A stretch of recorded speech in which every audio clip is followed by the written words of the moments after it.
Kelly.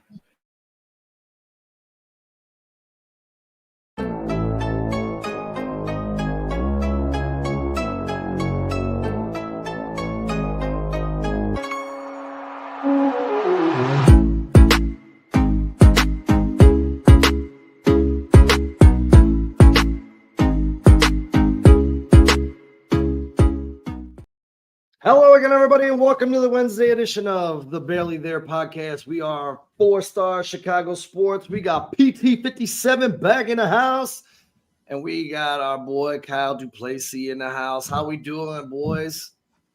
Doing good, man. Duval. Most awkward moment of my life. I was going to say, man, Liam Cohen, everyone should be really, really happy that the Chicago Bears landed Ben Johnson because that dude's a weird individual. You know what? I feel bad, though. I don't want to sit and harp on him. He's still a good coach, and he may be very well. He could be. Well in Jacksonville, but that interview was tough to make it through, man. That was tough to make it through, man. That was rough. My initial reaction was I text you guys in the group. I'm like, Liam Cohen's a weird dude. Just the way he said it. Duval. It was strange, man.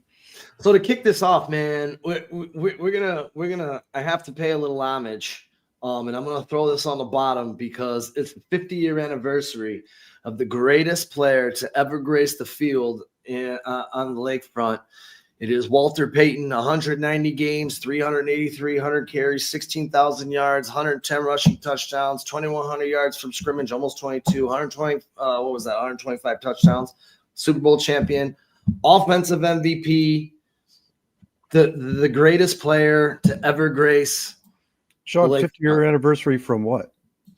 His draft day when we drafted him out of a small college. I don't know if you guys. I mean, obviously, you guys got to see him live, but I don't know if you guys ever look at the highlights of him throwing the ball. He might be the best Bears quarterback ever. He was just a pure athlete, though, dude. Funny story, real quick. First time and only time I ever met Walter Payton, he was like an assistant head coach or assistant coach for the basketball team at Hoffman High. Yep. And me and buddy Ben were leaving cross country practice. We're leaving, and he's walking down the hall. We see him. He sees us. He knows he's a famous dude. He's retired at this point. Everybody loves the guy.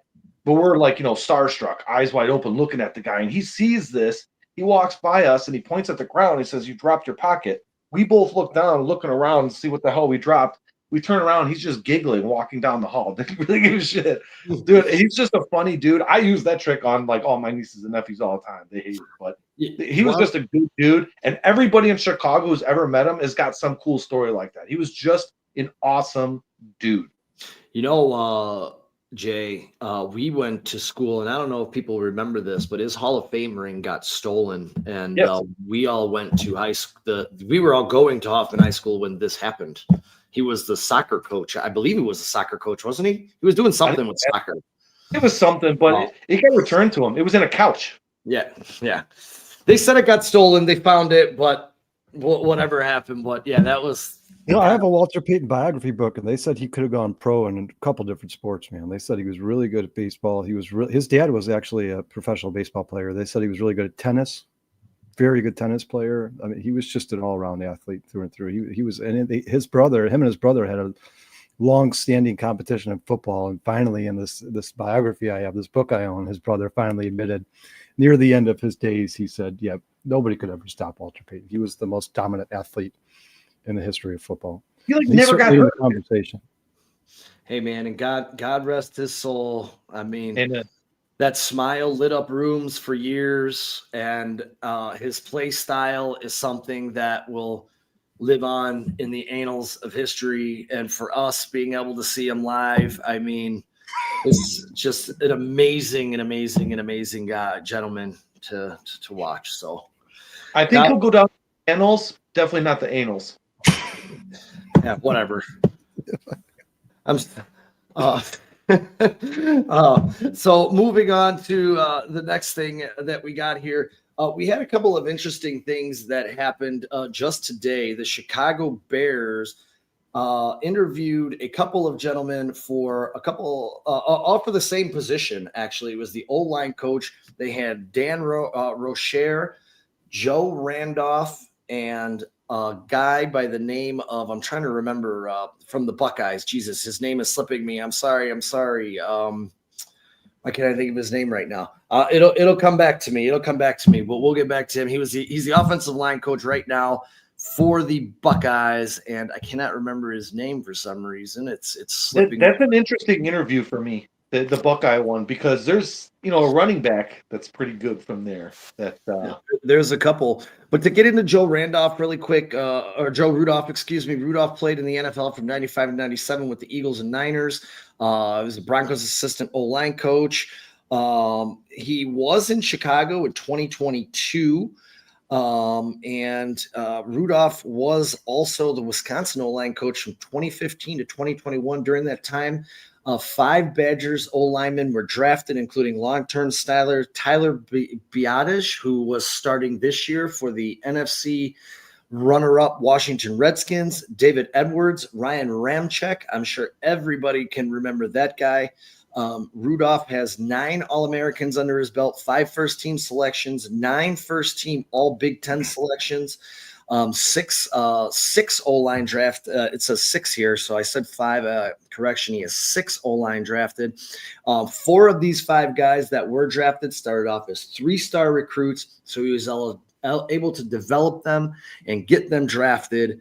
That is a very, very nice thing for him. Dan Rozier, he's a name Brad Biggs said to keep an eye on earlier this week. He spent 10 seasons with the Saints. He worked with Dan Campbell in New Orleans with some top tier O-lines. Rozier's Saints lines were insane from 2016 to 2020. He had Larry Warford, who was a 3-time Pro Bowler, Andres Pete, 3-time Pro Bowler, Max Unger, 1-time Pro Bowler, Teron Armstead. I'm sure everyone remembers him. He's a 3-time Pro Bowler, 1-time All-Pro. And then you have obviously Ryan Ramczyk, who is a 3-time Pro Bowler as well. And now that it's popping into my head, the Bears interviewed Justin Fry from Ohio State. He in the college ranks. He played under in Indiana in 2007. And we'll see if any of these names pop as we move forward. Just something to keep us all in the loop. These guys have been in Hallis Hall in the last 48 hours. We know we still have some vacancies. The other name that popped up today was David Blau. And I know you guys remember David Blau. He came in relief against the Bears a couple of years ago. He also was coached by our new head coach, Ben Johnson. He interviewed for the quarterbacks coaching position. Well, Sean, and apparently there's a couple teams requesting to interview him for a quarterback position. David Blau. Well, he's on Detroit right now, I believe. So he was with Ben Johnson. Maybe he's learning under that tree. I like that Ben Johnson's bringing some of these guys with him to Chicago, that he's kind of molding under his, ball here, and he's going to bring him here and just continue to mold him and grow on the lakefront. I love it. Out of any of these names, I don't know if you guys had a chance to see any of it, but does any of these names ring a bell to you or say, like, I want that guy? I mean, go ahead. The fact that David Blau is being interviewed by, I think it's the Raiders, Jaguars, and Bears. I mean, obviously he's highly sought after. And like you said, Sean, I mean, if there's no tutelage you'd rather be under than Ben Johnson, right? If you're a young offensive coach in the NFL, or at least a new offensive coach in the NFL. If this is another guy that's highly sought after and considered one of the general consensus number 1 QB coach candidates, then yeah, I'd love to see him come to the Chicago Bears. It's nice to see the Bears get the top candidate at every position. They've never done that in my lifetime. This is weird. It's awkward. It's highly unlikely we will get every high, candidate, but I love that he wants to develop these guys, because that means that hopefully Ben Johnson's here for a long time, but when we lose an offensive coordinator or a defensive coordinator, hopefully we've got guys internally in the pipeline that are moving up, because that's what happens in really good organizations. They're interviewing, because, I think quarterbacks coach now is eligible for that Rooney Rule. They have to interview other people, but it's good to know that we're, trying to emulate what the really top end teams are doing. We're trying to develop not just our players, but maybe our coaches as well. Yeah, real quick, guys. V-Dog has just joined the chat here, so I just want to say what's up to V-Dog. What's up, Joining V-Dog? us, V-Dog. Please hit that like button. We know you're already subscribed. And real quick, guys, he says, "What's up, fellas? Per Jeremy Fowler of ESPN, Bears are favorites to land Kansas City Chiefs guard Trey Smith in free agency." V-Dog, we're going to talk about that in just a few minutes here. But Yep, we're going to get into that. You want to get into it right now because I actually have Jeremy Fowler's piece that he wrote today. We can get that thing off of there, Kyle, really quick. This is what he had to say. Fowler's latest. Some insiders in the league are watching the Chicago Bears here. General manager Ryan Poles, who needs to drastically improve his interior offensive line, and new coach Ben Johnson was in Kansas City.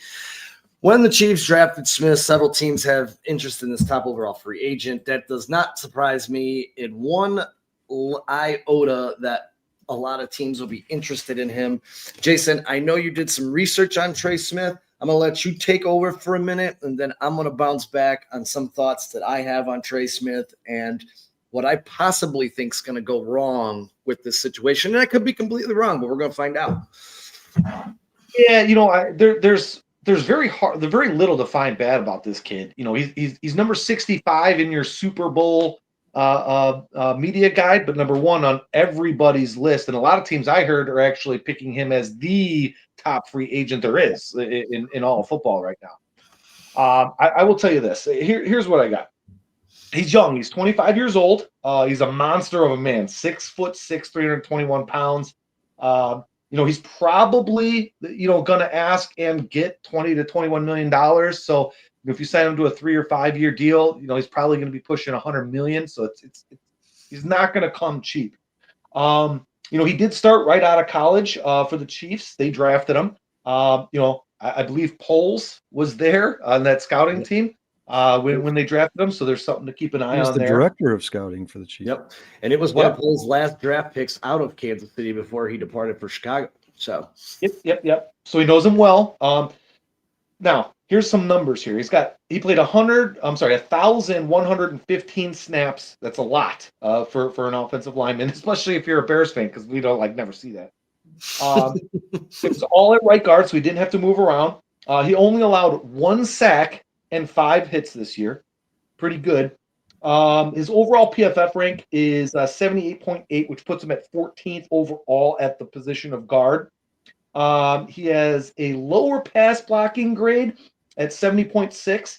That makes him 33rd at guard, so not necessarily great passing wise, but he's got an 80.8, which is 10th overall in guards run game. And if you really listen to what Ben Johnson has been saying to us, everything is going to start in the trenches and with the run game.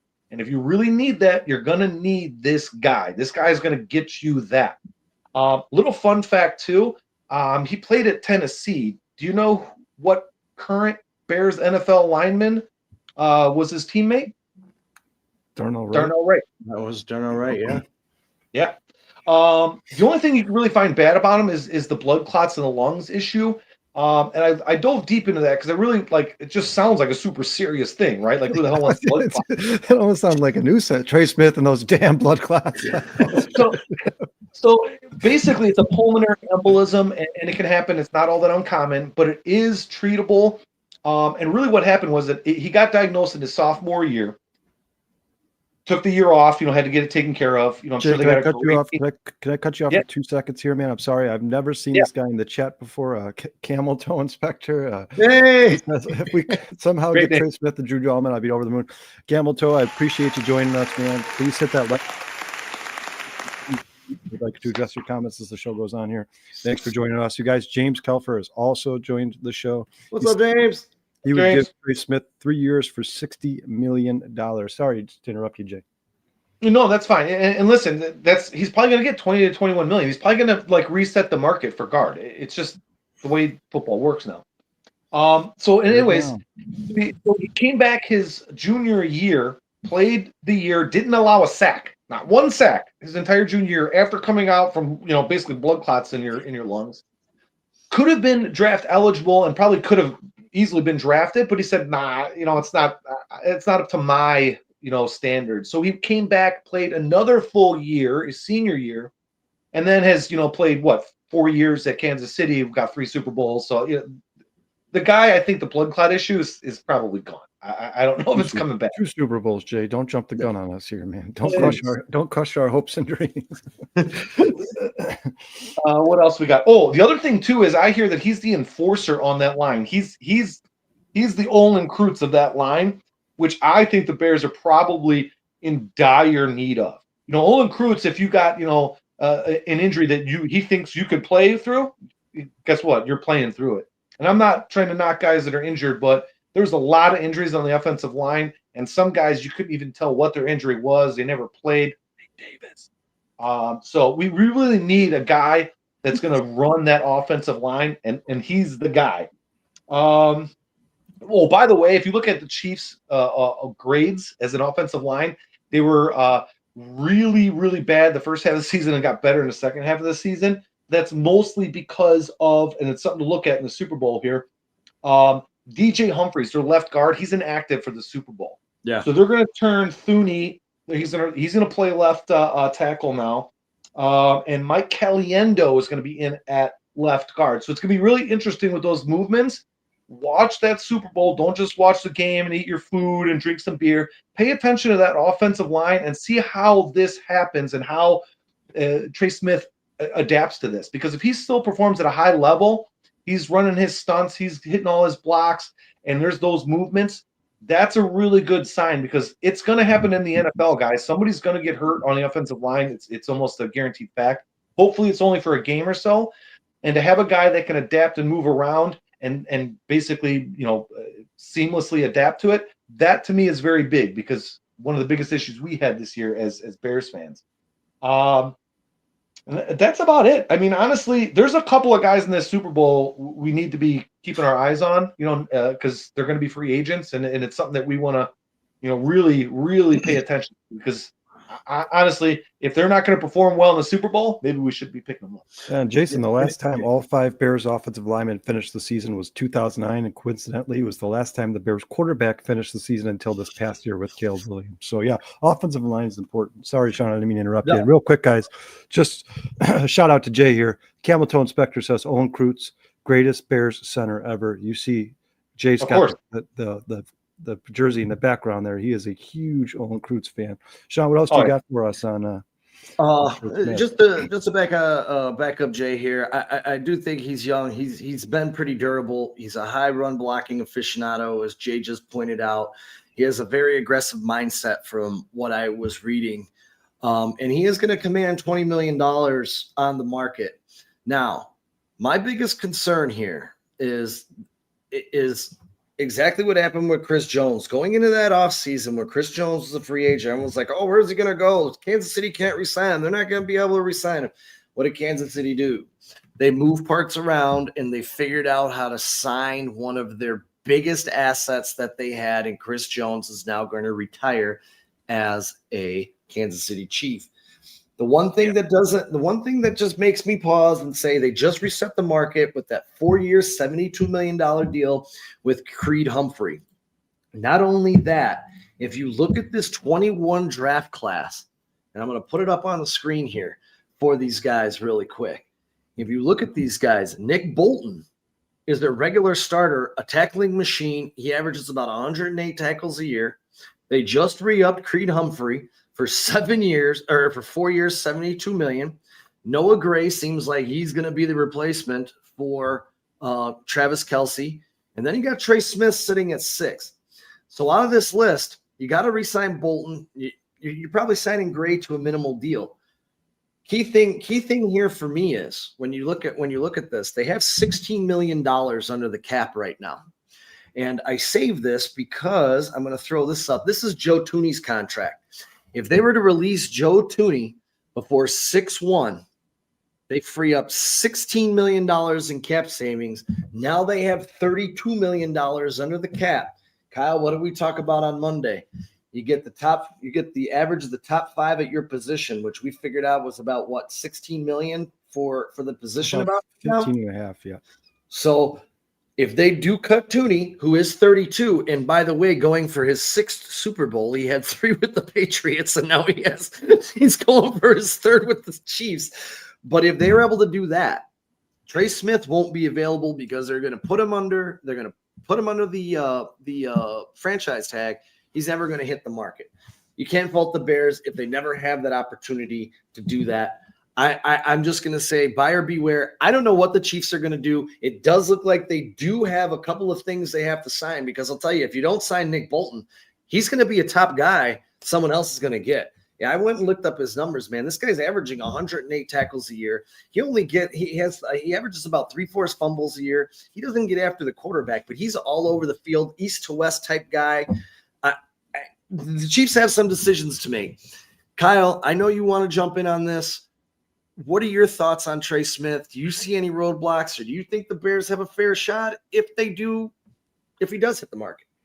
The Bears will pony up that dough. First, I want to say what's up to Broski Bear. Thanks again for joining us, man. You're one of our loyal listeners here. We really appreciate you, man. He said the Panthers spent a ton of money last offseason on their interior O-line, signing 2 offensive guards, and that move turned Chuba Hubbard into one of the better statistical running backs in the league. He also says that I have no issue dropping money on Trey Smith. I don't want Jenkins back on this team. Bates is a solid backup interior lineup. Nothing more. Sign one, draft one. And then James Kelfer, obviously, he joined us as well. He says, no way, all picks on the O-line. And then, Sean, the only thing I'm going to say about that is, a lot of these, you got to be, when you're looking at the salary cap space for these teams, you got to pay attention to which websites you're looking at, because some of those websites include the money that they're going to have to spend on draft picks, which is about $27 million. Yeah. And some of them do not. Like, for instance, the Bears had to give Caleb Williams an $18 million signing bonus as a rookie. So the Bears are projected to have about $85 million in salary cap space. By the time they sign all of their draft picks, it's going to be somewhere around 57, 58. So the Chiefs do have to account for that at some point. I don't know exactly where the 16 million. I don't, $2 million in cap space right now. Yeah, I don't know if that's without, because sometimes those websites will just take that draft pick money and they will just account for it, and they'll say they're going to have $16 million left over after they sign those. Some of them do, some of them don't. So you just got to pay attention to which websites you're looking at. I mean, I will say this: the Chiefs are a phenomenal organization. They're almost like the consummate professionals when it comes to NFL organizations, and they could probably find a way to do it. But Sean, it's going to be tough for sure. It's definitely going to be tough. If they want Trey Smith back, they're going to have to jump through a lot of hoops, cross a lot of T's, dot a lot of I's. Is it doable? Probably more far-fetched than we think. I think and another thing is, some of these teams, and I'm not saying that the Chiefs are willing to do this, but some of these teams, instead of pissing players off and franchise tagging them, will give them the opportunity to search free agency. And when they do something like that, sometimes the player will come back and be like, well, because you did me this favor, I'll take a lesser deal to stay with you guys and do like the hometown discount is what they call it. Especially if they think they're going to win another Super Bowl or be contending for it. Yeah, a lot of this stuff remains unanswered. We're not going to know any of this stuff until free agency begins or the tampering period begins in early March. But I do believe, Sean, ultimately that Trey Smith will hit free agency. I don't know why. I just have a gut feeling that he's going to end up hitting free agency. The guy I'm more concerned about, and I do not believe will hit free agency, is Drew Dalman. I think Drew Dalman ultimately will be franchise tagged. Well, really quick, I want to get back to Drew Dalman, but as you say that, Kyle, the Chiefs do have a lot of money tied up in Pat Mahomes, Chris Jones. Joe Tooney actually has an $80 million contract as well, which I did not know. They have a lot of money tied up in Jawan Taylor. That's another $80 million. They just got Creed Humphrey, $72 million. They got a $35 million tag on Travis Kelce. Justin Reed is making $31 million. Hopkins is at 26. Their damn kicker is making $25.6 million. I mean, they have a lot of money tied up in these players and in that core. So that's a valid point that this guy could very well hit the free agent, because at some point you just can't keep re-signing everybody and throwing money at the problem, especially in the NFL. This isn't the Los Angeles Dodgers, for Christ's sake. So this is the problem. This is one of the things, they could easily just draft another guard. And this is one of the things you have to deal with when you sign your quarterback to the $500 million deal. At some point, you're going to have to make sacrifices, and that's why the salary cap is so awesome in the NFL, because there's more parity. There, you can create like a powerhouse like the Patriots and Chiefs have done, but that's specifically more because of the play of Tom Brady and Patrick Mahomes and how they make everybody around them better. But Sean, I wouldn't be surprised at all if he hits free agency and they end up drafting a guard late in the first round. That wouldn't surprise me at all, but it remains to be seen. We're gonna have to wait till early March to find out. But that is, for me personally, guys, I don't know about you guys, but that is he is at the top of my wish list as a Chicago Bears fan. Real quick, guys, James Kilfer says, wondering if you guys have thought about Alaric Jackson from LA. Yeah. I don't know much about him. I'm sure Jay probably has some information on him over there. I got a little bit. Yeah, Sean, Jay, you want to give us some information on Alaric Jackson real quick so we can. Yeah, then I want to get back to this on Broski Bear here really quick. I want to ask Broski Bear a question here in a second. Oh, sorry. I thought you were frozen, Jay. I thought the screen was frozen. He's got the 18th overall PFF rank at guard. Honestly, if you look at Braxton Jones is 20th. I'm sorry, at tackle, by the way, not guard. But he is 26 years old, so he's young. He's really good in space. I actually have him as the number 3 tackle available in free agency right now. The Rams may also be in a little quandary for, how is their salary cap going to work out? Because there's a lot of good players on that team, and I don't know if they're going to be able to afford them all. Well, I think they got in cap space. I was going to say, I will tell you this. You know who's up for a contract in LA is Kyron Williams, and I don't think that they're going to be letting that. Puka Nakua's right behind him. Yeah. Yep. You want to extend them before the last year of their contract. That's the goal. Yep. You always want to extend these guys before you guys see the predicament that the Cincinnati Bengals are now in with Jamar Chase. He just got a lot more expensive. I mean, what are the odds that these guys are like, no, we're not going to sign him this year. We'll wait till the end of the year when he hits free agency. And this guy gets the triple crown as a wide receiver. I mean, like, they just cost themselves so much money. So you want to shore these guys up before they hit the final year of their contract. So that's what Poles did with Dave Moore. He signed him early and saved himself a whole bunch of money. And Jalen Johnson. I expect to see a Puka Nakua contract extension at some point. Sean, do you want to get to some of these Broski Bear? Real quick. Sorry, I never answered the question. I don't know much about that guy. Obviously, Jay has done some homework on him. If he's in the top 20 as a guard, I would like to see the Bears try to target a guy who's in the top 10 and stop doing this budget spending or bargain spending. I'd like to see them go after some of the top guys. It's time for the Bears to start signing blue chip players. That's the only way this team's going to be competitive enough to win the Super Bowl. But yeah, I mean, if say that Trey Smith gets franchise tag and that's their only option, I mean, at some point you got to do something, right, guys? You have to address this line at some point. You can't keep letting Caleb Williams get in 68 times a year. It's not going to work. So. Certainly somebody the Bears should keep in mind for sure. Oh yeah. Listen, he would be a good signing because we do need a tackle. Listen, Braxton Jones is okay, but he just got hurt. So the question is, could he have done better or would he have done better? I don't really know. There's so much unknown with this Bears offensive line and how they're going to be evaluated and who can stay healthy and who's going to be around. I like offensive line guys that are in their early to mid 20s, which means, basically they're coming off of their first contract. I don't want to spend on like a 30-year-old offensive lineman. I just don't.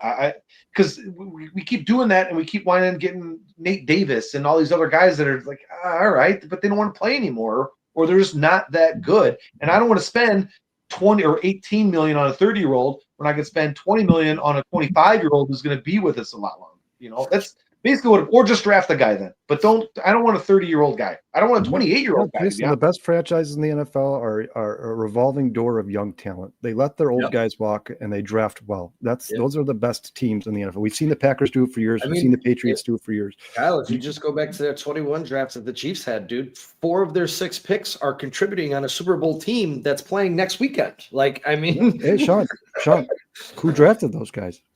Ryan Poles was around. That was his last draft with the Chiefs. Yeah. So now I wanted to ask Broski Bear here and just say, because he said the Bears are drafting left tackle, center, guard. And I just want to get your thoughts. The Bears, that all can change if they were to sign, say, a left tackle. I don't know if there's a left tackle out there that the Bears are going to have a chance outside of Ronnie Staley if we want to go that route, if they want to go that route. But if they were to sign a guard and a center, say Drew Dalman and Trey Smith, you're not even looking at that in the draft anymore. You're done. You're moving on. So I just wanted to ask Broski, if they make those 2 moves, what are your favorite parts of the draft that you're looking for outside of left tackle? Do you like a Mason Graham, a defensive tackle, or do you like, you sticking with Banks at the left tackle? You want him at 10? Just kind of give me your thoughts and what do you think? And I'm going to touch on this. Sean, real quick, I've never seen this guy in the chat before, so I just want to give a shout out real quick to Frank Juarez and say thanks for joining us, man. Please hit that like and subscribe button. Feel free to comment throughout the show. I promise we will get to your comments eventually. But thanks for joining us, man. Really appreciate it. Sorry to interrupt you, Sean. No more half-ass signings. Go all in on stud free agent and draft the rest. I agree, broski. I agree 100%. Players, man. Stop doing this Matt Pryor stuff. Don't get me wrong. I like these guys. They've hung in there. They fought hard for the Bears, but it's time to go get a blue chip player you can put there, set him in there, and you don't have to worry about that position for the rest of the year. That's what you need to start doing. And you make that move when you have 4 guys that are really good, and you just need 1 guy to help out for a year while you draft and develop a guy. Yeah, like a swing tackle or bridge players, what they call it, like a guy who's in his 30s, so you sign to a 1 year because you know you can't address every position of need in the offseason. So you got to go get a guy who can. And that could be a Joe Tooney. Yeah, if Joe Tooney gets cut because they're trying to save money for Trey Smith, then you could go sign Joe Tooney and use him as a bridge player, right? Yeah. Yep. Really quick on Dalman, I have the list of free agents from an Atlanta beat reporter. He listed the top 10 free agents in Atlanta this year. But really quick, Dalman started 40 games the last 3 seasons at center. He was the NFC South's fifth highest graded lineman at 78.8 per Football Focus. He was 3rd on the team behind Lindstrom and Matthews. As the 4th round pick in 2021, Dalman is making $3.3 million last year. His contract is set to expire at the end of this year. He was non-committal about his future after the season, ending with the Falcons. And I quote him saying, "I have enjoyed my time with the Falcons." But the Falcons center, Drew Dalman, is their number 1 free agent. Their number 2 is Justin Simmons, who we know is the 31-year-old. They paid about $8 million last year. He did make it. He started 16 of 17 games, and he is a stud. Cornerback Mike Hughes. Then it starts going way off. Then you got Kadaro Hodge, outside linebacker Lorenzo Carter, Taquan Graham, James Smith Williams. So it doesn't look as though they have a lot of big free agents. So Kyle, you may hit the nail on the head. They may be able to franchise. Not even Atlanta. Well, and Sean, especially since just the fact that they just drafted a quarterback number 7 overall in the NFL draft. And they want to make sure he's, most of these teams do it the right way. They want to make sure the quarterback's protected. That is the most important part of the franchise. That's probably the most important position in American sports. You got to protect your quarterback if you want to have a chance to win the Super Bowl. So I would be absolutely flabbergasted if they somehow let Drew Dalman walk out of that building. The only way they would do that is if there's some guy in the draft that they absolutely love and they know they can get him for cheaper than Drew Dalman. I don't see that happening, Sean. I don't even think they're going to franchise tag him, Sean. I think he's got to be re-signed. You know what? I don't even know what Atlanta's cap situation is. I'm going to take a look at that right now. But real quick, guys, Broski Bear says Bears' top positions of need are left tackle, center, defensive end, defensive tackle, and offensive guard. It's easier to find an offensive guard and defensive tackle than premier positions like left tackle and defensive end. Bears need that young stud center too. So I value center over guard and defensive tackle. I agree with you, Broski. If the Bears, if they do this right, and this is what Ryan Poles has been saying since the day he got to Chicago, you draft the premium positions so you don't have to pay them in free agency, because once you pay guys like left tackles or defensive ends in free agency, that starts to handicap your organization a little bit, your team a little bit. So you want to sign guys like guards and centers, guys like tight ends, backup tight ends, maybe third string receivers, and then you want to go get the guys in the draft like your number 1 receiver, your quarterback, your left tackle, your defensive ends. Now cornerback has become a premium position in the NFL. Those are the guys you want to draft because you can have them on the 4 to 5 year rookie deals depending on where they're drafted, and you can pay them pretty cheap.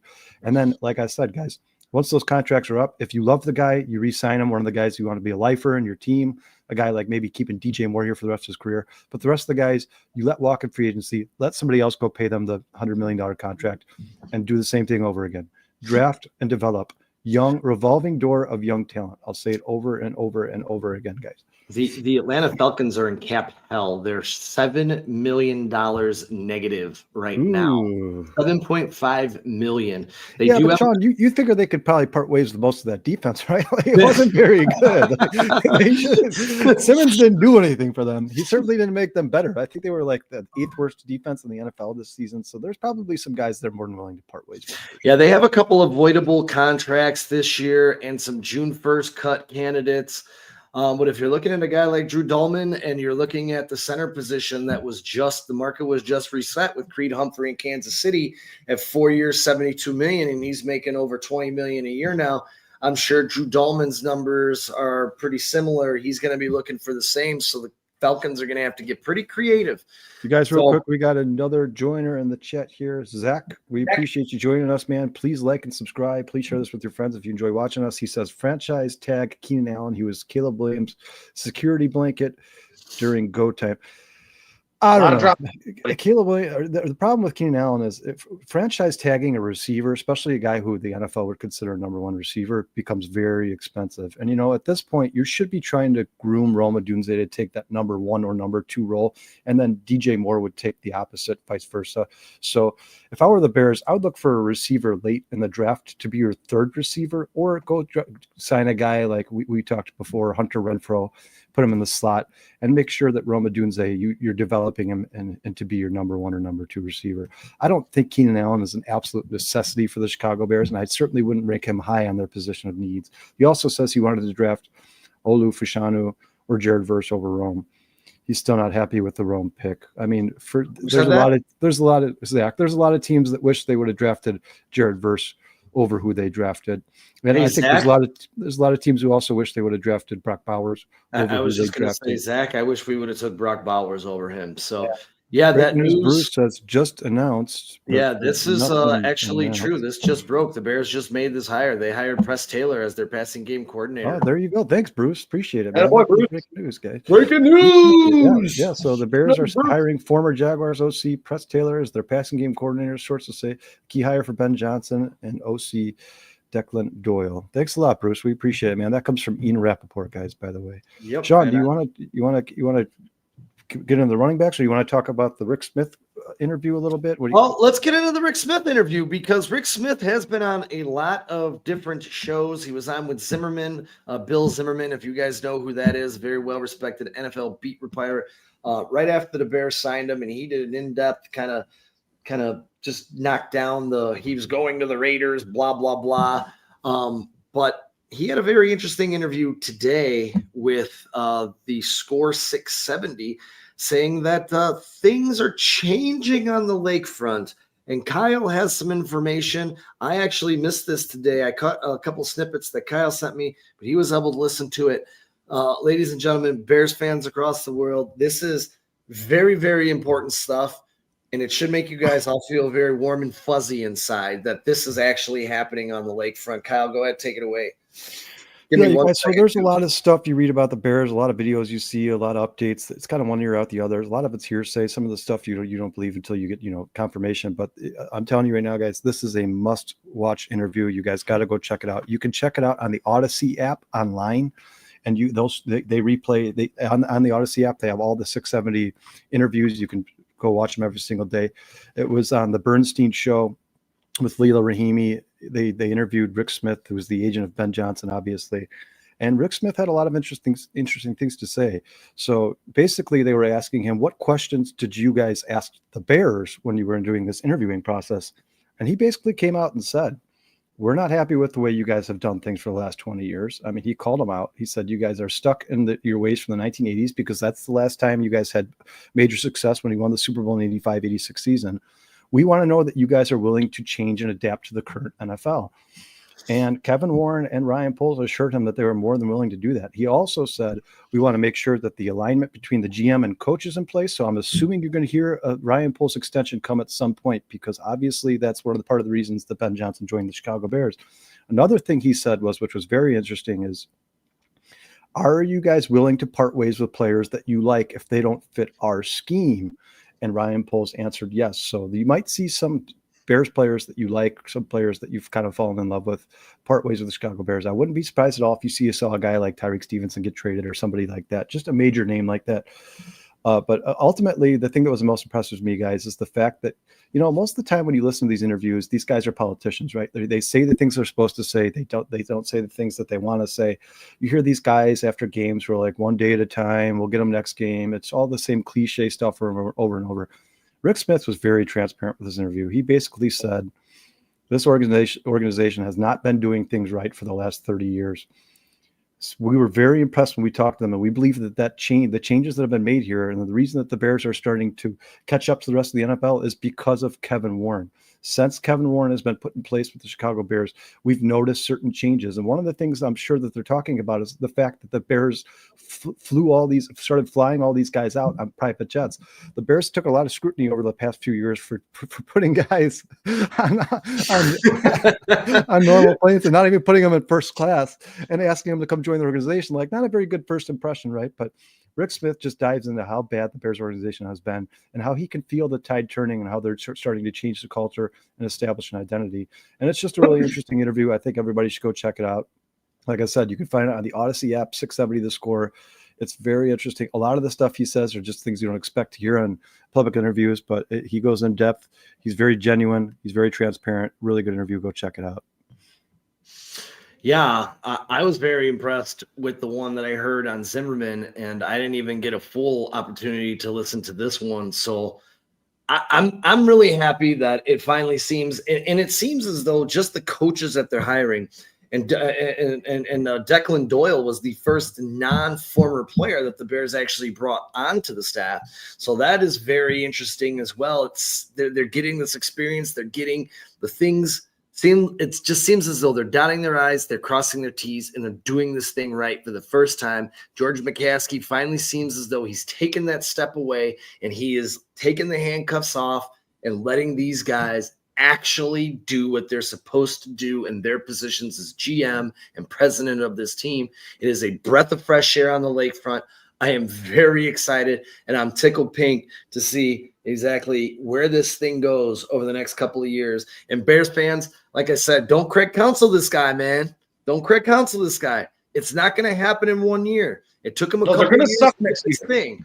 I don't know if they're going to suck. I don't agree with that. Yeah, I don't agree with that. I think they're going to be a good team. I just don't think they're going to be the Philadelphia Eagles. Well, Sean, another thing Rick Smith said in this interview, and he looked directly at Dan Bernstein and said, you ready to be mind blown? He said to Dan Bernstein, of all the teams that we had interviewed with, we went through the interview process with, the Chicago Bears was the most professional and impressed us the most of any of the teams we interviewed with. I mean, when's the last time you guys heard anything about the Chicago Bears being the most impressive of any other team in the NFL? Obviously, Kevin Warren needs more credit than we've been giving him. That guy is changing the culture in Chicago, no doubt about it. Let's get to some of these comments real quick. Really quick, bear down the tracks, bear down Daniel Jeffries. Thank you guys both for joining us. Really appreciate you. Thank you guys so much, man. Yeah, Broski says he's getting that Matt Forte kind of feeling. Bears drafting running back in round 2. Zach says, how many wins do the Bears need 2025 for Poles to save his job? Zach, I think Poles will be extended before this season starts. So I don't think this season is going to ultimately decide Ryan Poles' job. I think if the Bears were going to fire Ryan Poles, it would have happened at the end of this season. James Kelfer says, have you guys seen Pete Carroll in Las Vegas throwing in scrimmages? Yeah, he was throwing some dimes, man. That guy's got an arm, dude. I am severely impressed with how young of a 73-year-old man he really is. Trax, what's up? We appreciate you joining us. He says, with Sean, Kyle, other guy, Jason, how you guys doing? Bear down. Jeffries, we appreciate you joining us. Please like, you guys always, we already know you guys should subscribe. Please like, Zach, like and subscribe. And then Sean V-Dog, once again, he addresses Sean personally here. He says, yo, Sean. I love you, V-Dog. Yes, yo, Sean, question. Has your personal view of Ryan Poles changed at all because you were his biggest antagonist? I don't know what he was trying to say there. He says, Albert Breer said the same things as well. There'll be an alignment between head coach and GM. Yeah, he will be extended at some point. Yeah, you know, V-Dog, I touched on this and the last couple shows. And for me, I can only go off what I see. And what I've seen is bad free agent pickups, bad drafts, and a guy who came in and said, we're going to take the North and never give it back. And I know I've been using the tag, thanks for taking us out of the cellar, right to the cellar. I really appreciate it, Ryan Poles. But as not everything, you jump the gun a little bit. You don't let the time for the framework to let it work itself out. And it does seem like they're getting the framework right. I think he made a big mistake, as most of Chicago and all of our fans do, by re-signing Poles or re-signing Eberflus and bringing him back this year. I think that was an awful decision. It set the Bears back a year. But at the end of the day, it seems like it's all going to pay off because we got the guy that we ultimately wanted last year. We got him this year. And again, we don't know what goes on in Hallis Hall. We can just sit here. We can speculate. This could have been a plan all along. And we were trashing him. I was trashing him. Hey, man, guess what? I was wrong. I've said it before. I'll say it again. Poles seems to be learning on the job. He was brought here to learn on the job. First-year GM, by the way, guys. He's never done this before. Yeah, 35 years old. Yeah, he made his mistakes, but he's figured it out. So, yes, V-Dog, I'm giving him a second chance, and I'm going to tell you, I'm going to lay off him until April's draft because he has to hit on this draft. I want the drafts like the Chiefs, like the Steelers, like the Eagles, and I wrote down the Eagles' last 4 drafts, dude. If you go to the Eagles' last 4 drafts, you start to understand why they've been in 2 Super Bowls in the last 3 years.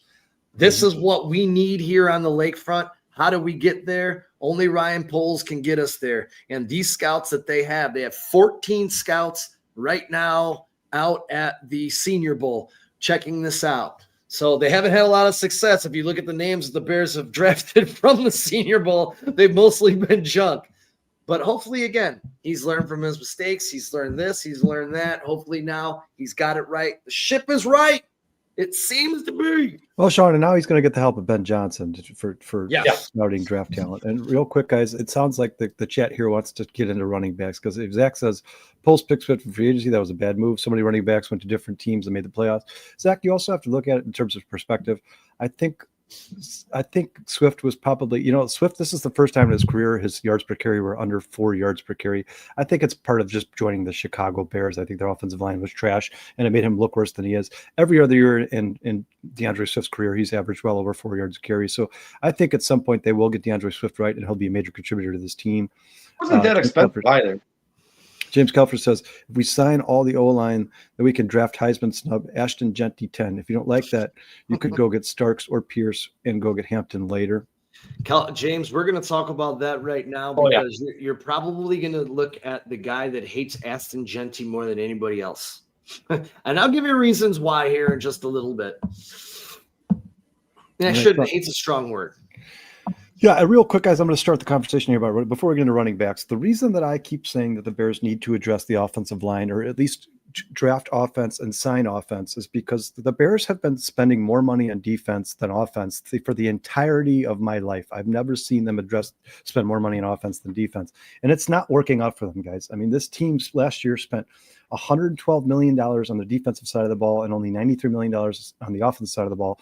And that turned out to be a 5-12 record. Like if you do the same thing over and over and it's not working, that is the definition of insanity. You have to start to change your ways a little bit. So the Bears last year offense, they were ranked 28th in points per game at 18.2. That's embarrassing. They were ranked dead last in yards per game at 283.5. The Bears have to get that cleaned up.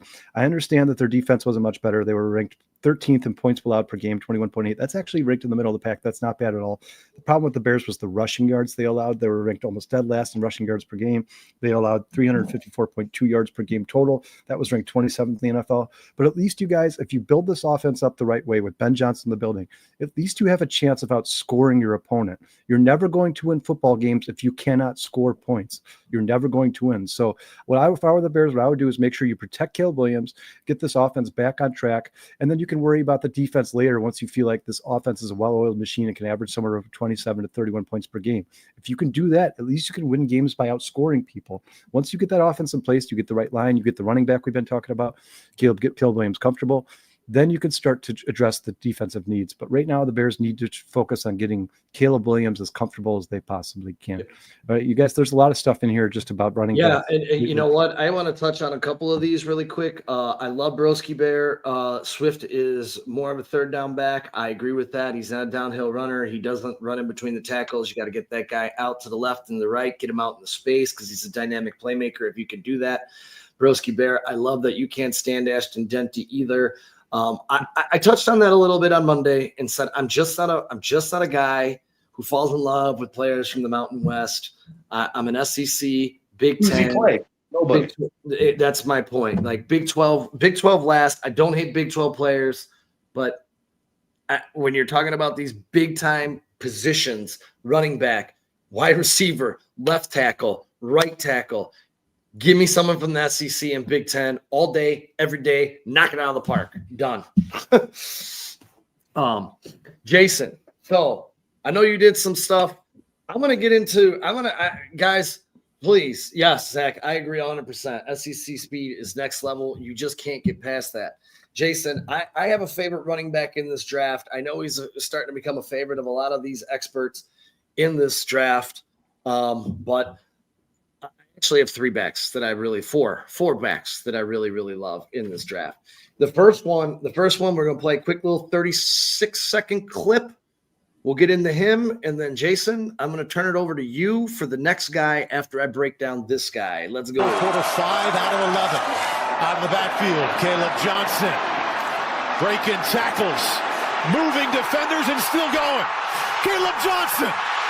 Sprint for the end zone. That he will win. Touchdown, Iowa. 3rd and 1. Caleb Johnson. First down. Touchdown. We'll always have that field goal at the end of the first half. Oh, Caleb Johnson breaks free. Johnson switches back. My goodness. Again. So Caleb Johnson, my NFL comp to him is Le'Veon Bell. He has great patience. He's a great athletic back. He's got great speed, he's got good speed, not great speed, excuse me. He's a great runner through contact. He's 6 foot, 225 pounds. What's going to make him, excuse me? 6'1", he's listed at 225 pounds. I had him as 6 foot, but he's 6'1", 225. What's going to make him money in the NFL? He's an elite fit in a zone running scheme. He's patient, decisive, and he plays with great vision. This guy, this year, he's got a little bit of mix of Mixon, Mostert, and my favorite is Le'Veon Bell. He had 725 rushing yards, 23 touchdowns in 12 games this past year. My favorite stat on this guy right now, 262 touches, 0 fumbles. He amassed 115 total yards in 83.3% of his games as a junior. This guy, for me, is a true number 1 running back in the NFL. He was 2nd in breakaway yards this year. He was 4th in yards after contact with 1,060. This guy, to me, is my favorite guy. And if you want to compare him to Ashton Genty, Caleb Johnson's playing top tier. Breakaway percentage for Caleb Johnson, 56.1. Ashton Genty, 52.6.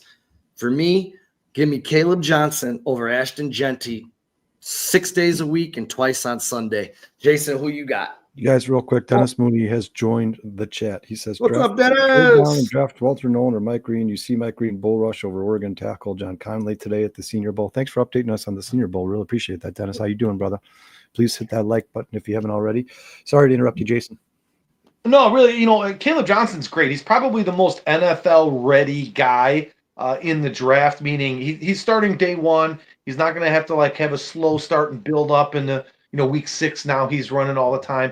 He's you could plug him and play him, and he's gonna play. He's not a very twitchy type of guy. He, all those big runs were kind of kind of through the tackle. So he's not a one-cut sprint out. There was a lot of bad tackles in those highlights, but he is the most NFL-ready guy. To me, one of the guys that more and more I look at that I get more and more impressed with. Real quick, sorry, man. He also is I looked all this stuff up before. His 40 is projected to be a 4.49, and he's projected to go between rounds 2 and 3 in the NFL draft. That's Caleb Johnson. And today, really quick, PFF put a Bears 7-round prediction draft up. And the 71st pick, they had Caleb Johnson going to the Chicago Bears, which made my heart so happy. And we got 2 second-rounders, so it's very possible. I think running back, however, and if Bears fans really want to play this realistically here, we have bigger needs than running back, so don't be surprised if we don't wait until the 3rd round. And James, who you got there, buddy? Go ahead, Jason. No, I was going to say that I think the guy that and Sean's going to love this. We talked about it already, but the guy that really, every time I watch a highlight and I read more about him and I just look more and more into this kid, I want him. I just want him. And that's Devin Neal. The guy is just a speed demon, dude. Sneaky fast. If he's in the open, he's gone. Keep talking. Oh yeah. If he's in the open, you're not going to catch him. He's just gone. Watch the Colorado game. He had 207 rushing yards, 207 rushing yards, 3 rushing touchdowns, 4 receptions for 80 yards, and a touchdown. If you don't get excited about this guy, I think you're dead inside. Dude, this is, if you're looking for flashy, you want a guy that you're going to love to watch play for the Bears, this is the dude. That guy is good. I love Devin Neal. He was an explosive, and everyone knows I'm a Rock Chalk Jayhawk.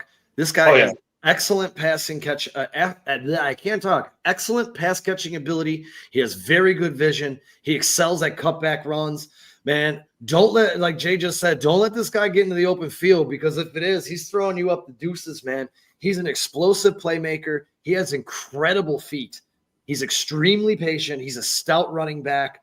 I love Devin Neal, and I'll tell you what a this. surprise! Sean loves Devin Neal. What a surprise! Hey Kyle, a 4-year starter at Kansas. A 4-year starter at Kansas. I'm going to throw this up for you guys, so you guys don't think I'm just Kansas love all day here, baby. I think this was it. Nope, that's not it.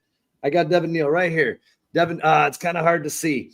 He had, 219 carries last year, 203, 180, 158. I don't know the total on that. I don't have my math in front of me, but 5.8 per carry, 6.3 per carry, 6.1 per carry. You know how many fumbles this guy had in 4 years at Kansas with all those carries? John, put that back up there, though. What's more impressive is the yards per reception. Last year he had 24 receptions for 254 yards, which is almost 11 yards per reception. Yeah. So, when he gets an open space, he obviously is very fast.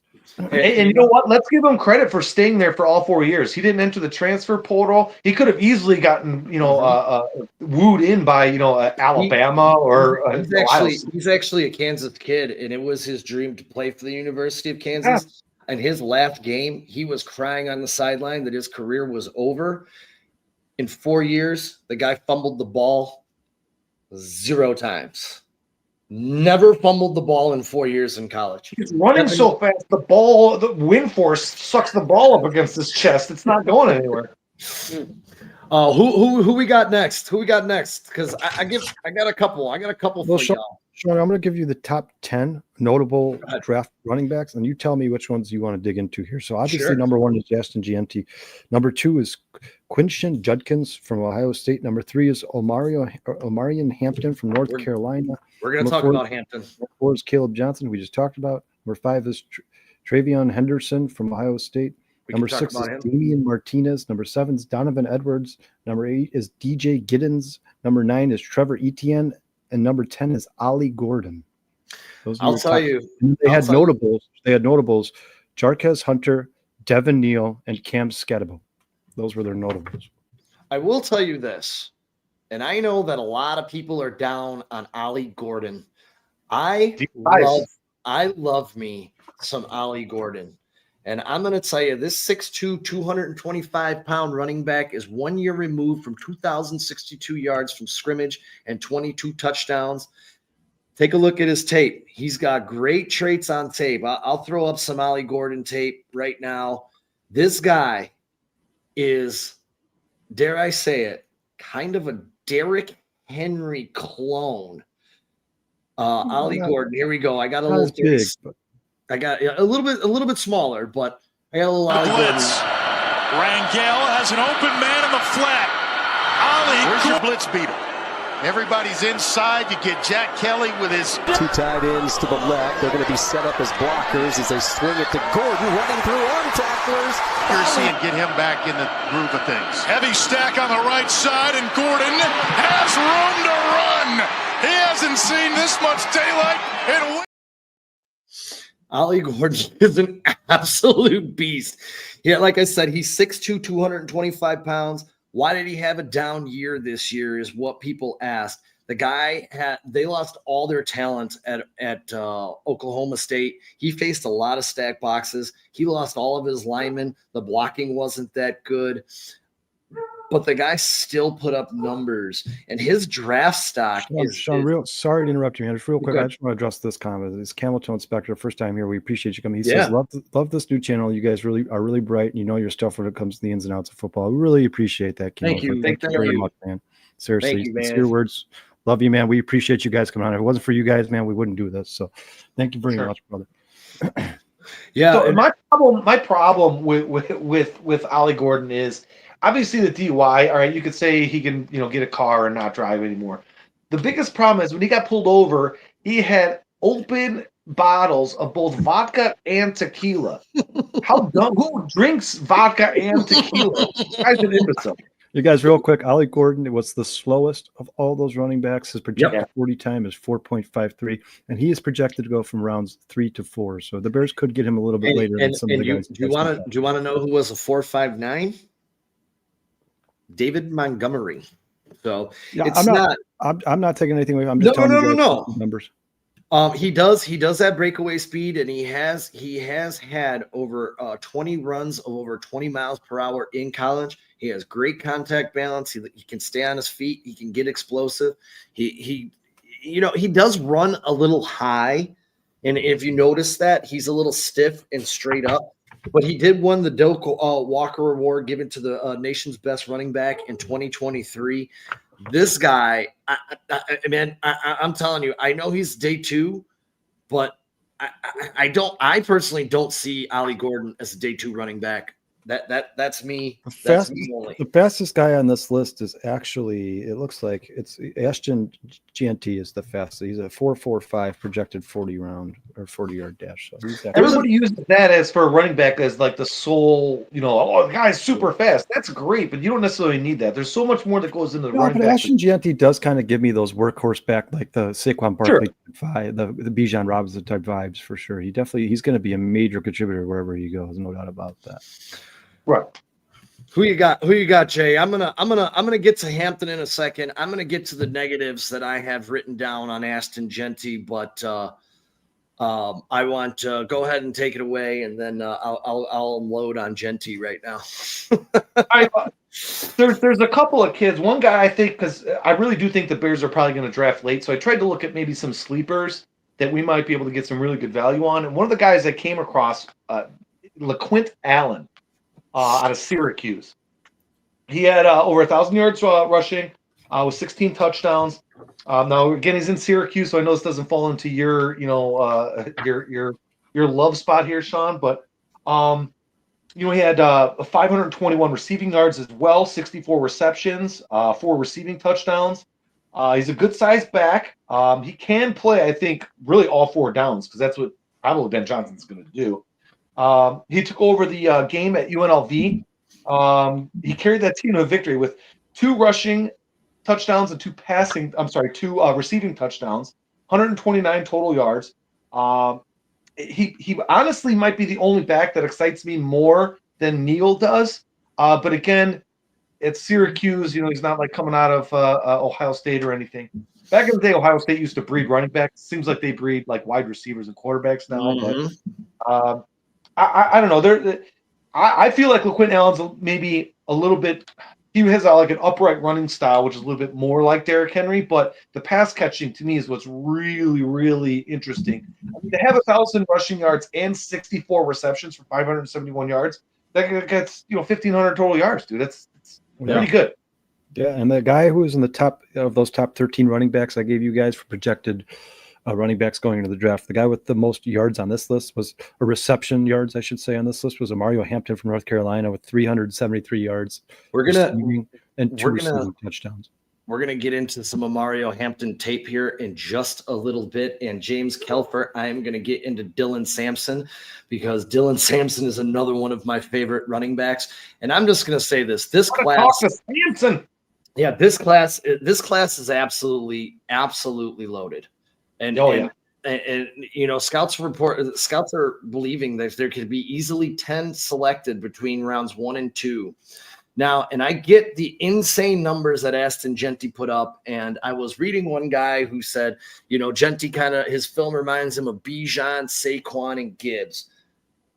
I gotta pause right there and say, to me, I don't think it's even that close. When you look at Ashton Jeanty and you look at his lateral movement, he does not move in the same way as these 3 respective running backs. I am not saying this guy is not a good running back. What I'm saying is I don't believe he's as special as they say, and I don't believe he's generational as some of these other guys that are in here. He does have good balance, and he bounces off tacklers. I just don't see him as some of these other guys and having some of these other traits that these guys have. And lateral quickness, lateral movement is huge for a running back, especially getting through those holes.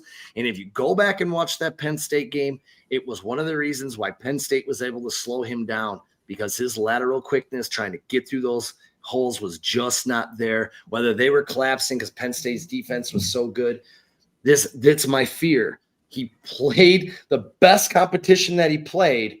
He had his worst game of the year. He did have 100 yards, but he didn't have 265 like he was doing to everybody else. Well, Sean, Zach here says Gianti had 2 fumbles versus Penn State and 3.3 yards per carry in a bowl game. He looked out of his league to me. So exactly. Zach's on your side. He's backing you up there. And Dennis Moody says, I don't think he would produce like that in the SEC. Absolutely. So some of these guys are agreeing with you, Sean. You know, I'll tell you what, Sean, it's tough to watch that Caleb Johnson film and not be impressed. That guy is a beast, dude. He is a beast. He's quick on his feet for being such a big guy, man. Yeah, Caleb Johnson. I'm gonna make a bet. I'm gonna make a bet to anyone who wants to make a bet with me that Caleb Johnson is the best running back in this draft class in the NFL coming out. And I think there's gonna be a lot of them though, because the guy, Kyle, you just touched on him, and we're going to throw a little film up on him right now, is Mario Hampton. This one's a little bit longer. I was able to find a little bit of extra film on this guy. Hampton is really, really good too, man. Like really explosive. He's 6 foot, and this guy can move. Let's get through this clip. 6 foot, 220 pounds, projected 4.5 40-yard dash, projected to go between rounds 2 and 3. And here we go. And actually, there's no voice on this. So, as he said, he's a violent downhill threat, very tough runner, good vision, bounces off defenders, always seems to stay balanced. They said he does have a first-round grade to some. He had 2,033 total yards, 17 touchdowns, averaged 5.1 yards per carry. Another gentleman with 0 fumbles. Mario Hampton is another reason you don't need to draft a running back inside the top 15, because he's projected to go where, Kyle? Between rounds 2 and 3. But Sean, Dennis Mooney here says Mario will not make it out of the first round. I happen to agree with that. This dude has all the traits that you look for in a running back. What matters? He's healthy. He's played 12 games all 3 years. He's a very efficient runner, 5.7 yards per carry. He also had 38 receptions last year. He's also very productive. He is declaring early at 21 years old, but he is truly undeniable. This guy is the classic version of what we would consider a 3-down back. He ranked in the 97th percentile in yards after contact at 4.3 yards after contact. That is absolutely sensational. He excels at the inside run zone schemes. He's creative in the open field. He's just special. This guy is special. Mario Hampton. I see him as more of a little vanilla, but I also have him as like my second. If he's probably the second most NFL ready, running back in the draft. So that's probably why he's pretty high on a lot of teams' boards. He's definitely the guy, a 3-down back. He's going to run it up the middle. He's not going to give you a lot of fancy jukes or whatever. He's just going to bounce off a guy and then, break away. I don't know if the NFL, my big concern is when he starts playing like bigger, faster linebackers, bigger, faster DBs that are coming in to block, those nickel backs. I don't know if he's going to have such a great passing game. But again, I mean, his numbers are undeniable. He's going to run up the middle and he's going to get you yards. So, if you're looking for your Knuckles to your Sonic, that's probably a good guy to pick. Well, and you know what they should add to the combine? They should have to jump over somebody backwards. Sean, what's your backwards jump over guy speed and height? Sean said this all week. He said, Caleb, it's destiny. So it is. Dennis Mooney's in favor of Caleb Johnson for sure. No doubt about it. If the Bears end up with Caleb Johnson, Kyle, I said this the other day, I'm going to do the first backflip of my life. Sean, I don't know if without not even removed a year from back surgery, the backflip's a good idea, man. I'm gonna say you shouldn't do it. I'm trying. He can't do a back somersault, let alone a front somersault. He's not doing a backflip. So what a guy you guys really haven't talked about that's very high on everybody's list is this Quinshon Judkins. I'm going to get to Quinshon Judkins in 1 second. I just want to go over Dylan Sampson, because Dylan Sampson was collected a 4.35 40, 258 rushing attempts, 1,400 yards, 22 touchdowns. He's 5'11", 201. He's another early declare. He's going to be 20 years old. He'll be 21 next year. He shattered Tennessee's single season rushing TD record at 18. He also set the franchise record for most rushing yards in a single season at 1,491 as well. He forced 70 missed tackles, which was 7th in the NCAA. He had 929 yards after contact, which was 8th. He had 78 first downs, which was 9th.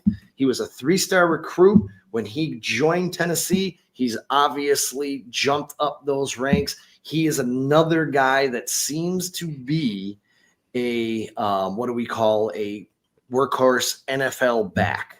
So anybody else, anything on Dylan Sampson, my friends? I didn't do a lot of research on the guy, but I mean, he's obviously an interesting pick, probably a later guy, not very big. It's hard to tell. If you have a really good offensive line and you draft some running back, he's probably going to be good. That's the bottom line here. So, we're talking about all these running backs, guys. The Bears still need to fix their offensive line. So we may draft Hampton. We may draft Genty, who knows? And he may not be that good because our offensive line still needs a lot of work. So that's why I keep saying the Bears are too. So running backs are luxury. Great, because they still have too many holes. The running backs are luxury picks for sure. You got to shore up the offensive line before you even think about drafting a running back. But the Bears could address the offensive line in free agency and then in turn draft a running back high. I don't see that happening, but definitely start thinking about a running back in maybe the 2nd or 3rd round for sure. I don't think they're going to take a running back at 10. I just don't think it's a necessity. And with all these guys, you guys are selling these guys pretty well. I mean, this draft is loaded with running back talent. So why waste the 10th pick on a running back when you get somebody like a Bucky Irving in the 3rd round? That's exactly what I'm saying, man. Here, you guys, Zach says pick 10 goes to offensive tackle, pick 39 defensive end, pick 41 running back, pick 72 center, spend top dollar in free agency on the O-line unit. So he kind of agrees with us. And Dennis Mooney says, what is a mythical offense line you speak of? What is this mythical offensive line you speak of? Yeah, well, hopefully we can get an offensive line at some point here, Dennis Mooney. I think that's going to be the top of the priority list for the Chicago Bears this offseason. Sean, can you break down some Quinton Judkins for us real quick? Yes, I got Quinshon Judkins. He is the only other running back besides Gianti who is projected to go in the 1st or 2nd round. So he's the only one who has a 1st round grade on him besides Gianti. John, you've convinced me that Caleb Johnson should probably have a 1st round grade on him. This is all I could find on Judkins. 39 seconds, couple nice runs. See in Oregon. Haven't had to employ that tonight. Judkins breaks free. Quinshon Judkins hits a sprint. And they'll finally run him down. Judkins slips a tackle. Quinshon Judkins. Jaden Osbury, number 4, gets off a block and then takes that stiff arm right into the turf.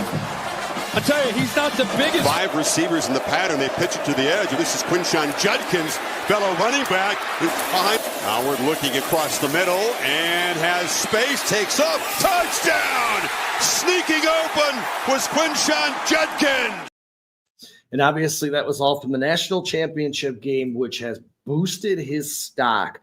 Yeah. So I started looking into him, and a NFL analyst, draft analyst by the name of Holbrook, John Holbrook, said he has a lot of wear and tear on his body, because I've had a lot of worry about Quinshon Judkins, and I'll explain why.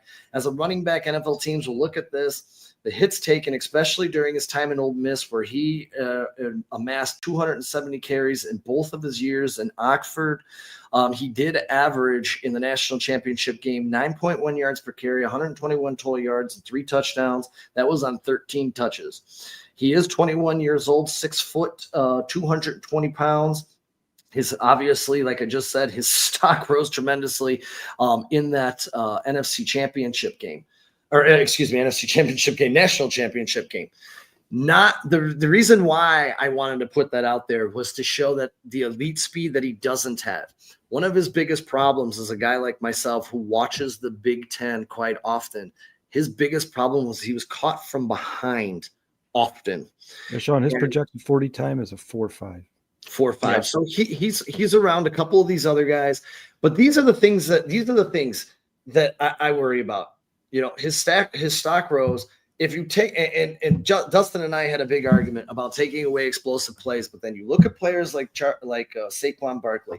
If you take the explosive plays away from Barkley, this guy still averages 4.5 to 5.1 yards per carry in most of his games. When you remove those explosive plays, you can find any games you want where he had a bad game. If you take the explosive plays and he averaged 2 yards a carry, I'm not even going to have that argument right now. But during this season against Texas, 9 carries, 46 yards, take away the explosive plays. Against Tennessee, 10 carries, 34 yards, you take out explosive plays. Against Michigan, 12 carries, 46 yards, take away the explosive plays. Against Oregon, 11 carries for 22 yards. Indiana, 14 carries, 36 yards. Against Purdue, 11 carries for 32 yards. Against Nebraska, 10 carries for 29 yards. Not exactly elite. He did have solid games. I'm not the biggest fan of Junkins. I know Dustin is. We'll continue to talk about this guy. The guy that I love out of Ohio State is Trayvon Henderson. Early production, 1,560 yards as a freshman. Ball security, 0 fumbles, 667 touches. Efficiency, 7 yards per attempt. He's eclipsed 1,000 yards. While recording only 12 rushing attempts or less in every game, which is just insanely impressive. He's the only running back in the 2025 class to hit these 3 marks: 1,000 yards, 200 yards receiving, and 7.0 yards per carry. He is 22 years old. He spent 3 years in Ohio State. He has legitimate NFL speed. This guy has pass blocking ability, durability. Love this guy. Love this guy. Love this guy. Now, Sean, to your point, he has, of all these guys they listed for projections, he has the highest yards per carry of any of the running backs on this list. He also had 27 receptions for 284 yards, so he could definitely catch the ball. Trayvon Henderson is an explosion waiting to happen. So let me ask you guys, because you guys seem like you've done a lot of research on these guys. Trevor Etienne, is he solely a pass catching, or not? Or is he solely a pass catching back? Because he had the most reception. He had 42 receptions, but there's a lot of catches for a running back in college football. But he's more like a Tariq Woolen. He's very small. Somehow he only managed 194 yards off 42 receptions. That's insanely low. He also had 609 yards, 5 yards to carry for 9 touchdowns. Yeah. He is small though. He's short. He's 5'9", but he's still 217 pounds. So he's a little bowling ball. Yeah. Hey, really quick, what's his name today? I like what's his name. What do you say? Nicholas Moreno. His report today said the most impressive back that he saw at the Senior Bowl today was Mr. Etienne himself. So, I think Etienne comes into the league and he's maybe like a Swift or a White, a guy who's not an efficient runner, but you can get him out in the open field. He can catch some balls and make some plays for you. Well, Sean, if the opening sentence is a guy who's not an efficient runner, I don't want him on the Bears. Unless we drafted him in the 7th round, I'm all right with that. He's got a good bloodline. He's got a good bloodline. Travis Etienne has underperformed as well. So I don't know. This year. Last year. Let's just put that on his head coach. Well, James Kelfer says hate him. Good feedback. Etienne. Who do you hate? Etienne Kelfer? Yeah, I'm assuming that's what he's talking about. Yeah, Etienne. I'm not the biggest. I'm not the biggest fan of him, and I don't want the Bears to draft him. But I'll give you my one I gotta find him really quick. I do have one guy under the radar that I really, really like, and that's the UFC's RJ Harvey. 22 touchdowns, 1,577 yards from scrimmage, 6.8 yards per carry. He led the Big 12.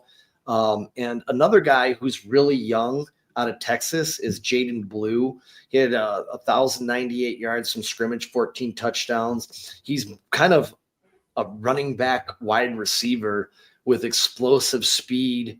I really like him as well. And to Jason's point, Damian Martinez from the University of Miami, 6'1", 232 pounds, average 6.3 yards per carry, 158 carries for 1,002 yards, 10 touchdowns.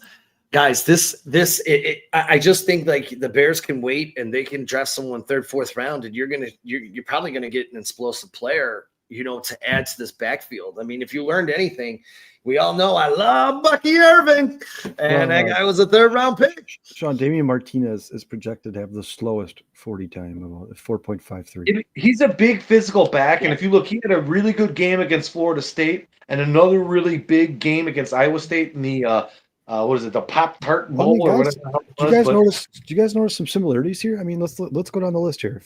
Genty, 5'8", 217 pounds. Judkins, 6 foot, 220 pounds. Hampton, 6 foot, 220 pounds. Caleb Johnson, 6'1", 225 pounds. Trevor Henderson, 5'10", 214 pounds. Martinez, 6'1", 211. Edwards, 6'1", 204. Giddens, 6'1", 212. ETN, 5'9", 217. Ollie Gordon, 6'1", 211. I mean, these guys are all pretty similar in size and build. Well, you have to be now, dude. You're running through 220 guys that are like 385 pounds. Yeah.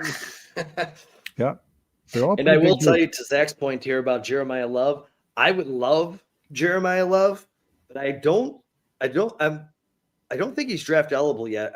I think he's only in his second year, if I'm not mistaken. I can't remember off the top of my head. I don't think he's draft eligible though yet, but I love Jeremiah Love, dude. That guy is all heart, man. And he's all gas, no brakes too, man. I love that. Somebody to watch next year for sure. Yeah. Do you guys want to get into the free agent running backs real quick? Well, we won't spend much time on it here, but if the Bears decide not to draft a running back this season, and because we just said it was kind of a luxury, but they know they need to have another back at some point, so they might look at one of these guys in free agent ultimately. Do you guys want to discuss some of these guys real quick? So I didn't really dive into it, but I'll talk. I mean, we know who the guys are, right? We all play fans. The top 10 free agent running backs in the NFL this season are going to be J.K. Dobbins from the Chargers, Aaron Jones from the Vikings, Rico Dowell from the Cowboys, Alexander Madison from the Raiders, Elijah Mitchell from San Fran, who I want nothing to do with, Javonte Williams from the Broncos, Ty Johnson from the Bills, Kareem Hunt from the Chiefs, Nick Chubb from the Browns, and Najee Harris from the Pittsburgh Steelers. Did you say that's my guy? Did you say Jaylen Warren? No. Yeah. I thought Jaylen Warren was a free agent this year, too. These are the top 10. This is what the general consensus top 10. Okay. So they just didn't put him in the top 10. I couldn't do all of them, but yeah, I think the guy, if any of these guys, I think one of the guys, a couple of these guys the Bears could possibly be interested in. Rico Dowell really came around last year, and he's only 27 years old. So if you want a guy who you decide you're not going to draft a running back this year and you want kind of a bridge guy, I think Rico Dowell could be that 2-year contract kind of guy. This 2024 season, he had 235 carries for 1,079 yards, 2 touchdowns, 39 receptions for 249 yards and 3 touchdowns. His career yards per carry is 4.4, and his career yards per reception is 7.0. Which is the highest of anybody, or no, it's not the highest of anybody on this list, but it's one of the highest of anybody on this list. Another guy I think the Bears would be similar or interested in looking in, if it's not expensive, is a guy like Nick Chubb or Kareem Hunt, one of these guys who's kind of on the tail end of their career, relatively cheap, and could come in and give you a reliable back. Somebody who can come in if a guy like DeAndre Swift got injured. Nick Chubb, his career is still averaging over 5 yards per carry, which is amazing in the NFL. 8.1 yards per reception. In 2024, he had a very slow season, but I think it's solely because he was coming off the injury. He had 102 carries for 332 yards and 3 touchdowns, and 5 receptions for 31 yards and a touchdown. Kareem Hunt, you guys, he's pretty much just Mr. Reliable in the NFL. The only thing about Kareem Hunt is I think the Bears kind of tend to draft and sign character guys. And, with that video of Kareem Hunt coming out, where he's dragging that girl by the hair and kicking her in the face, probably may have eliminated him from the Bears list there. But I mean, is there any of these guys who I'd say Elijah Mitchell, I think we all agree, is too much injury history, right? That's the guy who probably wouldn't touch because of the injuries. Is there any of these guys? Honestly, I don't. My personal opinion is because the draft is so deep in running back right now, I think the value for drafting a running back is going to be a better buy than a free agent. But an interesting note that Pittsburgh did decline the 5th-year option on Najee Harris. So don't be surprised if they either franchise him or just let him go explore the market and see what happens. I would not be opposed to him just because of his age. And obviously, I think if given a chance, he's going to actually be a very, very, very good running back for a long time. But I'd rather draft a guy. I didn't really do a deep dive into it because, look, if one team doesn't want him, especially Pittsburgh, there's probably a good reason. Well, you know what's really interesting about this one particular guy on this list? I know he's had all that injury history, but J.K. Dobbins for his career is averaging 5.2 yards per carry. Guys in the NFL, that's amazing. That's amazing. He doesn't average a lot of yards per catch. He's actually like one of the lowest on this list at 5.6 yards per reception. His 2024 season, he had 195 carries for 905 yards, 9 touchdowns, 32 receptions for 153 yards, and no reception touchdowns. The problem with J.K. Dobbins, once again, is he has missed time every single year of his career, and particularly he screwed Sean really bad in fantasy. Like 3 years ago. I think he's torn like every ligament in his legs too. I don't know.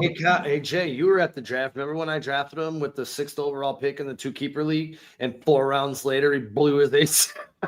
Yeah, Sean drafts J.K. Dobbins in a fantasy league, and while they're drafting, they're watching a preseason game, and J.K. Dobbins blows his ACL out. It's like 4 or 5 guys throughout the history that happened to. It's not funny. It's sad. I think he's. It's funny. He is a very good player. It's just unfortunate that he's dealt with so many injuries. He was great in San Diego or in Los Angeles. I think he was really good for the Chargers. I wouldn't be surprised to see the Chargers bring him back on a 1-year deal. Hey guys, and Jaylen Warren is a free agent, and he is a restricted free agent, which for those who don't know means he can talk to other teams and negotiate, but the other team or his original team, the Steelers, will have a right to match the offer. But currently, and I read that's this. That's why we'll keep an eye on Najee Harris because they got Jaylen Warren. They may not need or want to re-sign Najee Harris for more money. Well, right now they don't have anybody. Oh yeah, you guys, Ruiz 7 has just joined the chat. He says, Ruiz, what's going my bad, on, I'm late. What I miss? Hey, Ruiz, we're just going over some of the running back options in free agency in the draft, and we're discussing where we think where the best value would be for the Chicago Bears to take a running back, either whether it be in the draft or free agency. Here in next week, guys. So we all have 1 week to prepare. I think we tackle O-linemen and left tackles in this draft because we'll have a week of Senior Bowl. I have a lot of good names in my sheet. I literally have 15 pages of draft notes right now and draft players. Well, Sean, one thing I can tell you I did not like is I looked at Will Campbell's draft profile today, and his NFL comparison is Karan Amagaji. No, don't take him. I've also heard that Will Campbell has very short arms, so he would ultimately probably be moved to guard, which would probably be better for him. Then he might be comparable to a better guard in the NFL, but I don't want anybody compared to Karan Amagaji. I'm going to look at some other guys that are off the cuff, like Wyatt Milma out of West Virginia, Jack Nelson out of Wisconsin. Some guys that maybe if we miss, if we take a Mason Graham, that big and guys, Broski Bear, you're up on it. I'm sure you know who Mason Graham is. Guys, go watch his film. Go watch what he's doing right now at the Senior Bowl. Well, he's an annihilator. Another trade back candidate for the Bears, who I think everybody should go watch his film right now, is if they decide to trade back in that first round, would be Tyler Booker. That guy. I got Tyler Booker. That guy is a beast. He's one of those guys Jason was talking about who can kind of set the tone for the offensive line. He's got attitude, man. He doesn't just push you to the ground. He pushes you to the ground and then shoves his forearm into your face while you're laying on your back, man. Yeah, that's what you want, dude. He's all attitude, man. I love that guy. If the Bears can find a way to get that guy, I would be all about it. You guys think that there's a chance that the Bears trade those 2 second-round picks and trade back up into the first round? Yeah, we're gonna do a little. I'm gonna do a little piece on him next week, Zach. I guarantee you that because that guy's really impressing me too, a lot. Jason, you think there's a chance of that? One guy we haven't really talked about defense. I will tell you this: one guy that I think is and it's all over the media too, but I honestly do believe it is a very real possibility. Is Chase Young going from the Saints over to the Bears? Now, obviously, we just signed Dennis Allen as our defensive coordinator. He obviously knows who he is. I think Chase Young, he had that 1 year, prove it deal over in New Orleans. It didn't really do that bad. Wasn't that great, but I think he could be a very good complementary piece and probably cheaper than Josh Sweat. I think they're going to be about the same price. I would lean towards Josh Sweat, man. First of all, I he's would younger. want Sweat. Yeah, first of all, he's younger. You just Second, want 2 Sweats on your team. I mean, that would be awesome. But you can get like one of those jerseys that's half and half, and it just says Sweat. But I just like Josh Sweat. I think he brings a lot of energy. He also is a guy who's produced in a limited role. He's never really been a full-time defensive end, but still, this guy racks up 8 sacks last year. I think he's the guy that I'd keep my eye on, and I think it's a guy who's a very strong possibility for the Chicago Bears. He's the top edge rusher. The only problem I have with Chase Young is he has also dealt with a lot of injuries in his career, and I think the Bears try to steer away from those guys as much as they possibly can, excluding. You reunite them with Sweat because they were over in Washington together. You never know. Who knows what's going to happen? We could see some guys leave the Bears, guys that we did not expect to leave. Yeah, 100%. I don't think there's anything is off the table for this new coaching staff, guys. I think you're going to see some things that may surprise you, and probably early. I think as soon as free agency opens up, you're going to see some things where you're like, I did not expect that. But I do hope this year, guys, that instead of signing 8 free agents for a bargain shopping, I hope we go get 2 blue chip talents in free agency. That should be. Philly's got a lot of guys on their defensive line that are becoming free agents, and I don't know how they're going to sign them all. Really quick to Ruiz 7 here. The guy, the tackle you're referring to is Josh Cornley Jr. I did a little mock-up on him. He actually in the Big Ten championship absolutely dominated Abdul Carter, and I have about 51 seconds of his snaps against Abdul Carter. Abdul Carter is an absolute stud. He's probably going top 5 in this draft. I would love him to be a Chicago Bear if they could. I would trade up if I could get Abdul Carter and worry about a tackle later. I love Abdul Carter a lot.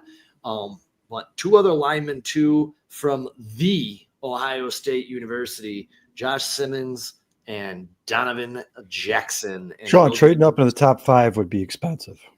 It would be here, but if Abdul Carter is your Myles Garrett and you have Sweat on the other side, you're trading up into the top 5 to get him, right? Yeah, but you're also going to lose. You're probably going to lose your first round draft pick next year. So. Yeah, you probably will. You probably will. I don't foresee it happening for the Chicago Bears. It's a pipe dream to end up with Abdul Carter. I just really love him on film. I've watched him in the Big Ten all year. He's a dominator, and I think he's going to translate to the NFL very, very well. Personally, guys, James Kelfer says we could see 2 Sweats warm up in sweats while sweating. Zach says this coaching staff is legit. I knew last season was cooked. He also says, I'm not saying playoffs, but I like the coaching staff. Yeah, we'll get into our Bears projections and predictions of the record after the drafts and free agency, so we kind of see how this roster starts to shape up.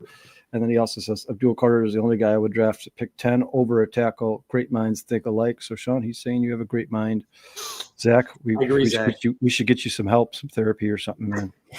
There's a tackle over in Philly that might be a bargain buy. We'll see. I think they might franchise him or sign him, but Milton Williams, he's 25.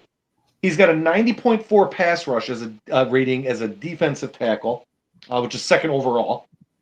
He's just a straight up dog. He doesn't play a lot of snaps, so he's probably more of like your pass package type of guy. But he's just an absolute beast.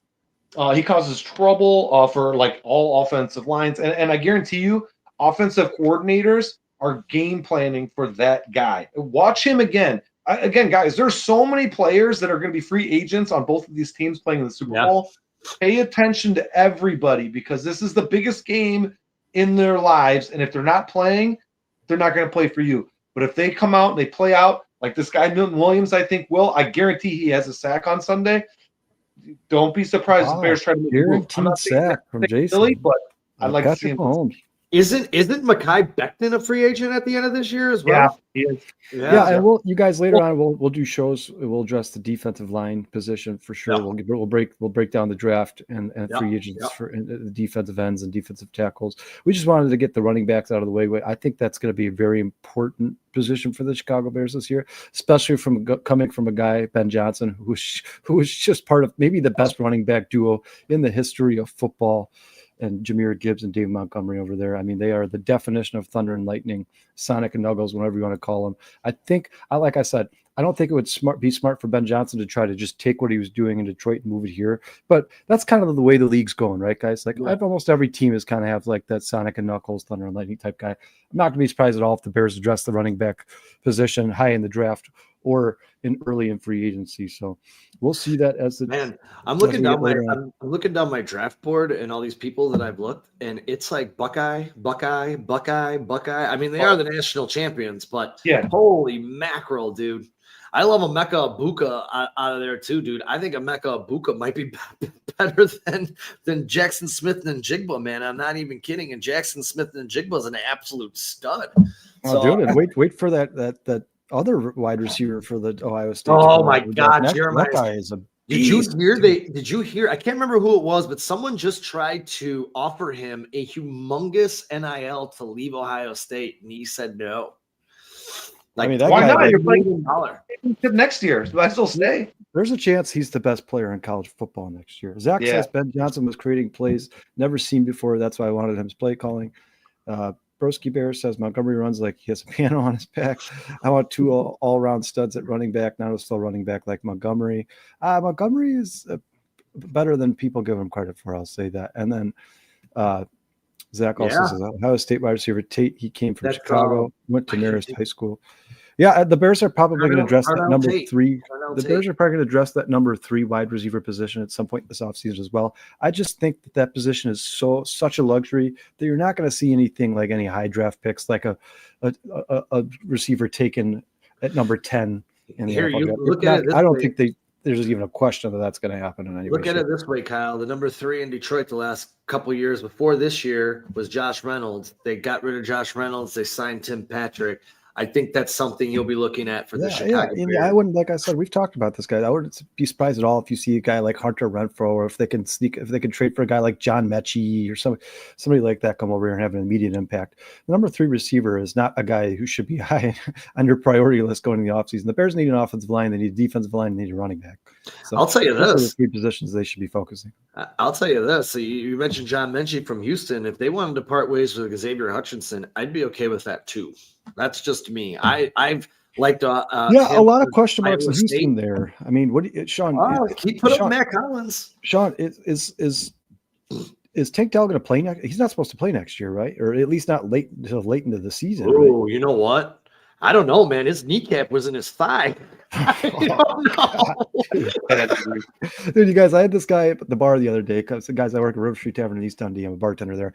This guy came in the other day, and he had the same exact thing happen to him, and he was showing me x-rays of it. It's the most disgusting thing I've ever seen. His kneecap was up near his hip.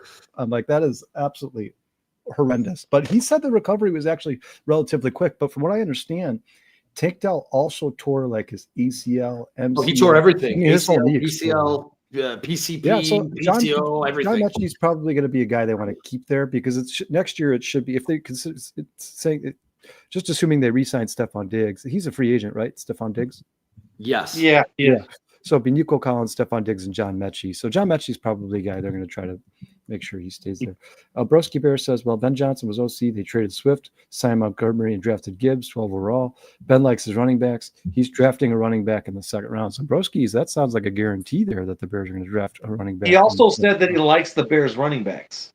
So, guys, a major concern for the Chicago Bears is when Ben Johnson was the OC in Detroit and DeAndre Swift was still playing there, he averaged less than 7 carries per game for the Detroit Lions. So I don't know if that was something, because I know he had injury history, so I don't know if they were trying to maybe manage his snap count, or if Ben Johnson just didn't like DeAndre Swift. I mean, whether he likes him or not, guys, he signed a 3-year contract in Chicago and he's going to be here. So He might have been one of those guys where he was saying, like, do you want to get do players that you already have on your team? He might have been talking about maybe just a third down back, a guy who doesn't touch the ball as much as he did this past season. He says, do you guys think Caleb will be under center more? 100%, absolutely, no doubt. It's not even a think. I know Caleb Williams is going to be under center more. I know for a fact the Bears are going to be a team that tries to run the ball first and then use the run. Broski Bear. That's a good point. And then Broski Bear says, yeah, Swift may get traded again. Yeah, that's a possibility, guys, for sure. I mean, you're definitely not going to get as much back for him as you want. You're going to have to end up eating some dead cap if you decide to get rid of a guy like Swift. Nobody's going to take that entire contract, especially because they know the Bears don't want him. So they would have all the leverage. Like, we know the Bears are trying to get rid of this guy. Ben Johnson doesn't want him. So you wouldn't have any leverage in that trade debate. So you would definitely end up eating some of his salary. But what did they pay him? Did they pay him more or less than Montgomery? Because Montgomery wanted like 3 or more. He got paid more than David Montgomery. David Montgomery originally got a 3-year, $21 million deal when he signed with Detroit. DeAndre Swift got a 3-year. It was either $24 or $28 million deal here in Chicago. And you guys, by all accounts, people harp on Ryan Poles for not signing Saquon Barkley. From what I understand, Ryan Poles was adamant about trying to sign Saquon Barkley, and George McCaskey just wasn't willing to part with that much money over running backs. So it sounds like it was not all Ryan Poles' fault. And you guys, we've talked about this before. You got to look at the situation.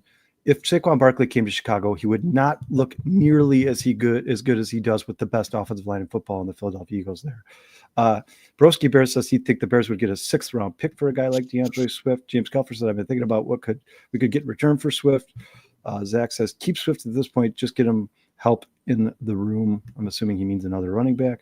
Yep. James Kelfer says, I like that guy Zion, the guard from the Chargers. Zion. I don't know.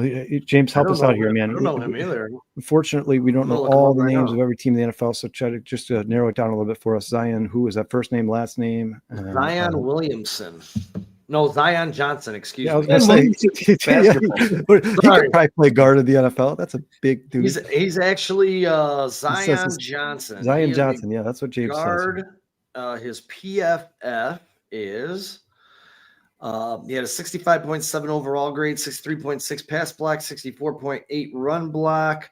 In 1,046 snaps, he allowed 5 sacks and had 4 penalties called against him in 2024. Yeah, that's if his PFF grades are that low, that would probably be one of those bargain signings we've been talking about. Like I said, guys, I know the Bears have to address a lot of positions here. I think the Bears have the least amount of roster players of any team in the NFL going into next season, but you'd like to see them go in free agency and get at least 2 blue chip quality players. At some point, you have to start signing guys who make a difference and do it all season. So I'd like to see them go a bad track record with free agency, Yeah, I'd like to see him go after a guy like Trey Smith, Drew Dalman, a guy who really will make an impact in Chicago and really, really help Caleb Williams out. I think what's just as important as that left tackle weak side for the Chicago Bears, obviously that's Caleb Williams' blind side, is getting an experienced center in there who can help Caleb with the audibles, can help him identify some of the blitz packages across the line from him. I don't like to see that. I would not like to see the Bears draft a rookie center and start him from day one. I think that would be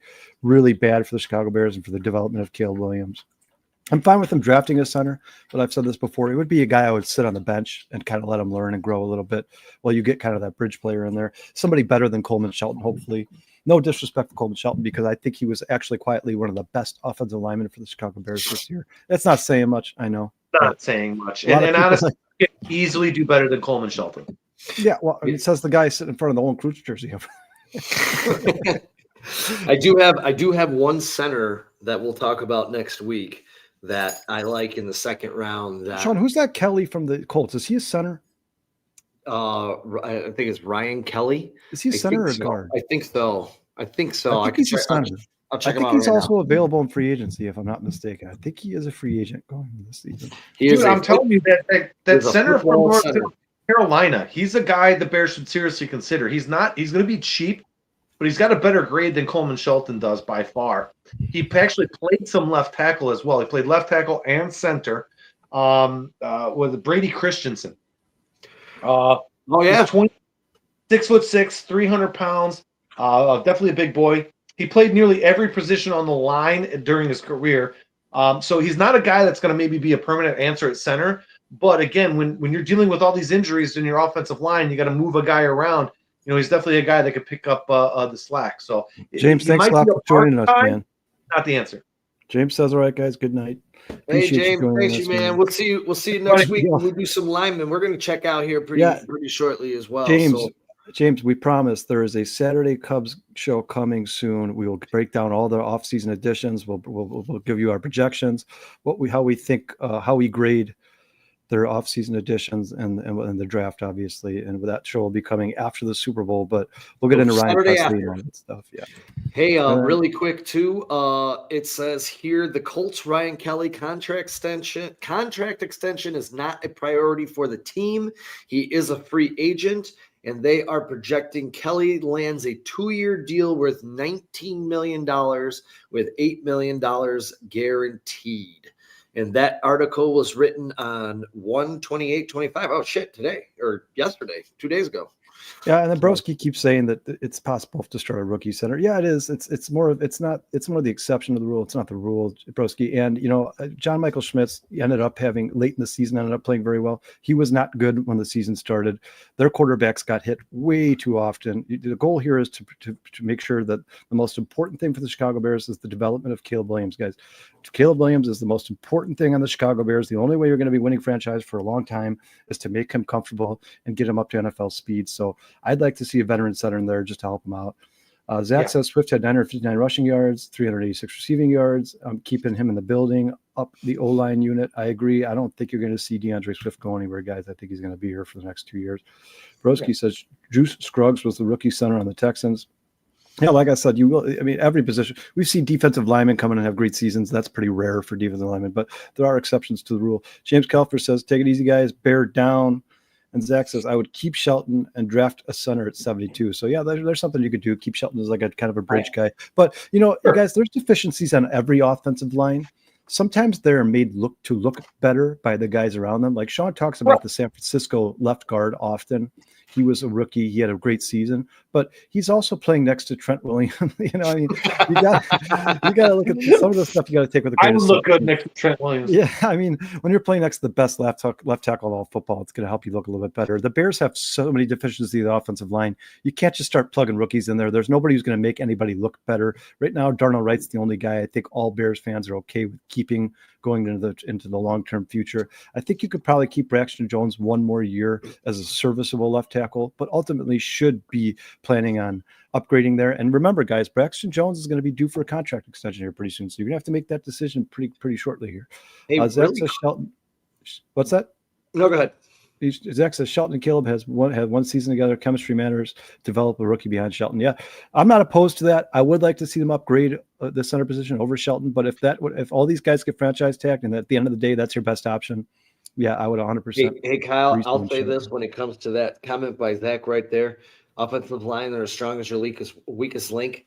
Build around Shelton, and you may make his performance. Yeah, that's what I'm saying. And Ben Johnson will probably make this offensive line look better even without upgrading any of the positions. I think the Bears coaching staff kind of was at a loss what to do with all these deficiencies in the offensive line. I think Ben Johnson's better at figuring out how to put these guys in the best position possible. Sean, real quick, do you want to talk about the AFC or the Super Bowl, or do you want to? No. I had one nugget that came out today. NFL EVP Jeff Miller said that dynamic kickoffs are here to stay. And he put up these stats, and I just wanted to get your guys' feelings on these new kickoffs. But the new dynamic kickoff created a 57% increase in returns. The average starting field position improved by several yards, more touchdowns, more return punts past the 40, a lower injury rate. Are you guys a fan of the new rule? I didn't mind it. I mean, we started to see some returns as the year went along too for touchdowns. So I think next year, I think it's going to be now that special teams coordinators can actually they have tape to see how teams play it. They have tape to see how their formations are actually working out. I think you might actually start seeing some more breakout runs coming from that. I liked it. I didn't mind it at all. Yeah, I like it. It's certainly not at the top of my priority list when it comes to watching the NFL. I really don't care about the kickoff that much, guys. The reason the NFL did this, we all know. The NFL has been doing these international games overseas. They were getting a lot of comments and feedback from fans overseas, from London games, from the Mexico City games. And basically what a lot of these people were saying is, why do you guys even do the kickoff? It's absolutely useless. The ball goes out the back of the end zone, almost every single one. So the NFL used all those reviews and all that scrutiny and tried to improve it and make it more exciting. I mean, at the end of the day, guys, you're not going to see the NFL is just at a point where you're not going to see a bunch of kickoff return for touchdowns anymore. I think it is better than it was before, but nothing that I hate to agree. I was going to say, I hate to agree with Zach, but I do prefer the old school 90s and early 2000 kickoffs. But I will, and I also say, at the beginning of the year, I was not a fan. It kind of grew on me. And again, it's like, whatever. I guess. I just found it interesting. It popped up on my phone. The executive vice president said, hey, this is the rules here to stay. It's not going anywhere. So I just figured I'd throw it out there and see. Guys, the NFL did announce. The NFL did announce that they are leaning towards being able to challenge a face mask penalty. That one to me is important because, man, that play of Sam Darnold in the end zone against the Rams late in that game, where he nearly gets his head taken off, and somehow none of the referees or officials on the field could see it. I don't understand how they didn't see that. That's insane. There's supposed to be an official who's constantly watching the quarterback. He should have seen that face mask. But yeah, that game was ruined by that play. And as I say, you go back to the AFC Championship game this weekend when the guy on the Bills just ran his hand across the face mask and got a 15-yard penalty, and the guy's head never even turned. Yeah, it's because there's a lot of stuff that I think should be challenged, but unfortunately, the pass interference challenges went so poorly a couple of years ago that I think the NFL was kind of like, let's just leave it how it is. If we miss it, we miss it. You know what though? I really kind of like this. What is that? The AI assisted reviews. That's amazing. Yeah. I love it. Yeah. Well, you guys, and did you notice? Was there any hip drop penalties at all? Was there any? There was in the preseason, but I didn't see very many in the regular season. Did the Bears get one? No, they didn't. Gordon get one? No, they didn't. They clearly hip drop tackled a couple of guys, but they never got penalized for it. I think wasn't it TJ Edwards who did it to Joe Mixon? He hurt Joe Mixon. Yeah, he got hurt. Yeah, next couple of games. Yeah, but they didn't call any of them. I don't know if that was something that they were focusing on calling a penalty or fining people for. So I don't know. I didn't really look into the fines. But, the NFL and their fining, however they're doing this fining people is a joke anyway, because that Shakir, whatever his name is, the guy who punched Roshan Johnson in the face on the sideline, never got anything for that at all. He should have been ejected from that game. Fining a guy $5,000, he's making $10 million a year. You think he gives a shit? They didn't even fine him. I mean, Roshan Johnson was like, "What did I do, man? I'm just standing on this. Why did I get punched in the face, dude?" Like, they didn't do anything to that guy. They did later on suspend him for 3 games for that hit on Trevor Lawrence, but that was a totally separate incident. It does seem to me like that guy in the Texans, Shakir, whatever, does seem to be kind of a dirty player. Oh, he's a dick. Yeah, I'm not a big fan of that guy, and the NFL should start being more harsh on these guys if they're repeat offenders. Who else is a dick? C.J. Gardner-Johnson, dude. He went out of the media. He's always been an instant. He blasted Washington and talked mad shit. Like, dude, what was that guy in the Bears name? What was the guy in the Bears name who he ripped his mouth guard off? Denzel Mims or whatever. What was that guy's name? Oh, yeah. Stevenson again too. Yeah. And Mims punched him in the face. Punched him in the face and got the penalty. I'll send you. The camera was like watching it the whole time, and it was weird. I think Stevenson talks a lot of trash and gets in a lot of ears and pisses a lot of people off. That's just his MO. And you know what? Gardner Johnson has perfected the art, man. He gets other people in trouble a lot. He's good at what he does for sure. But he's definitely an asshole. He's the one of those guys you hate to. You want on your team, everybody. Yeah, one of those guys. He's on the other team. Man, I hate this guy. And he's a Dennis Rodman. Yeah, 100%. Or Jared Allen. Boys, I think we're going to put a bow on this one. We will have. The boys will be back burning the midnight oil tomorrow at 11:30 p.m. Dustin and Brandon will be breaking down. I don't know yet, but I'm sure they'll be. Dustin is still with us for all of those. Yes. He is still here, and he'll be back tomorrow. I'm sure they'll have shenanigans and a lot of good stuff for y'all. And then we will be back on Monday for the Hallis Hall Hangover. Hopefully we're talking about some new coaches, some other things going on. Want to send a quick shout out to everybody, Zach, James, Broski Bear, who else was in here today? Oh, man, Ruiz 7. Yeah, Ruiz 7. James. Bernard Tracks Hyatt, James Kelfer, Elizabeth, Breaking News Bruce, obviously, as always. Breaking News Bruce. Breaking News Bruce does some work for us, guys. He's a good friend of ours. Dennis Moody joined the chat for a while there. We had the new joiner. Camel Toe Inspector. Daniel Jeffries was with us tonight. We appreciate all you guys. V-Dog, as always, man, we appreciate you. Thank you very much. Lots guys. of great comments. We'll say it time and time again, guys. If it wasn't for you, we wouldn't be doing this. We'd just be three idiots sitting here talking about football. We appreciate you guys. Appreciate your comments. Please like, subscribe, continue to share us with your friends if you haven't already. Thank you to River Street Tavern to being our first sponsor ever. 102 North River Street, East Dundee Sports Bar, guys. Go check it out if you're in the area. Ideal Amusements, another one of our sponsors here at 4 Star Chicago Sports. And we'll be here. We'll be talking about Ideal Amusements more and more as the Things are we're going to undergo some changes. And then lastly, thanks again to PT57 for joining the show here again. It was a pleasure having you on here, Jason. Love being here, man. Love it. Jason, you might want to start thinking about changing your name to Jason. Jason. A lot of people are like, "What's up, Kyle, Sean, and the other guy?" I'll explain it every time they want to accept. Yeah. That's the 57. This is the Polish Thunder. We got to get him like a Thor hammer or something. Yeah, but you guys, let me tell you right now, if you're doing a draft with Jason and that is not time constrained, there's no time limit on the picks. We call him the Polish Turtle, 57. Hell out of here. Y'all made fun of my fantasy playoff pick of Saquon Barkley. How'd that work out for you two? I didn't make fun of that. Hey, I'm gonna be second. I'm gonna be second. I'm not gonna lie, Jay. When you took Barkley, I was really happy. I think everybody wanted Barkley. I'm pretty sure everybody at Barkley is there. As the Josh Allen or Barkley, I think we're between the top. Everybody wanted Jahmyr Gibbs. Hey Jay, you want to know what my problem was? I bet on a freaking Detroit Lion, and Detroit did what Detroit does.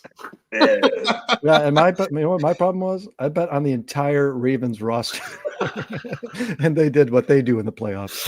So. Appreciate you guys. Love you guys. Go join Brandon and Dustin tomorrow on the bare minimum 11:30. We will see you guys. See you all back on Monday. Hey, and guys, really quick before we get out of here, if there's any crazy breaking Bears news, we're gonna pop in. We'll do a quick 15-minute show. Update you, give us our thoughts. It'll be me, it'll be Kyle, it'll be Dustin, it'll be Brandon, it'll be one of us. It just matters who's close to the computer and can fire it up really quick. So just and shout out to Breaking News Bruce on the recent Bears offensive passing game coordinator hire and Jaguars OC Press Taylor. Thanks, Zach. A lot, thank you very much too, man. Greatly appreciate it. Yeah, appreciate it. Hey, and by the way, our new coach's name is Press.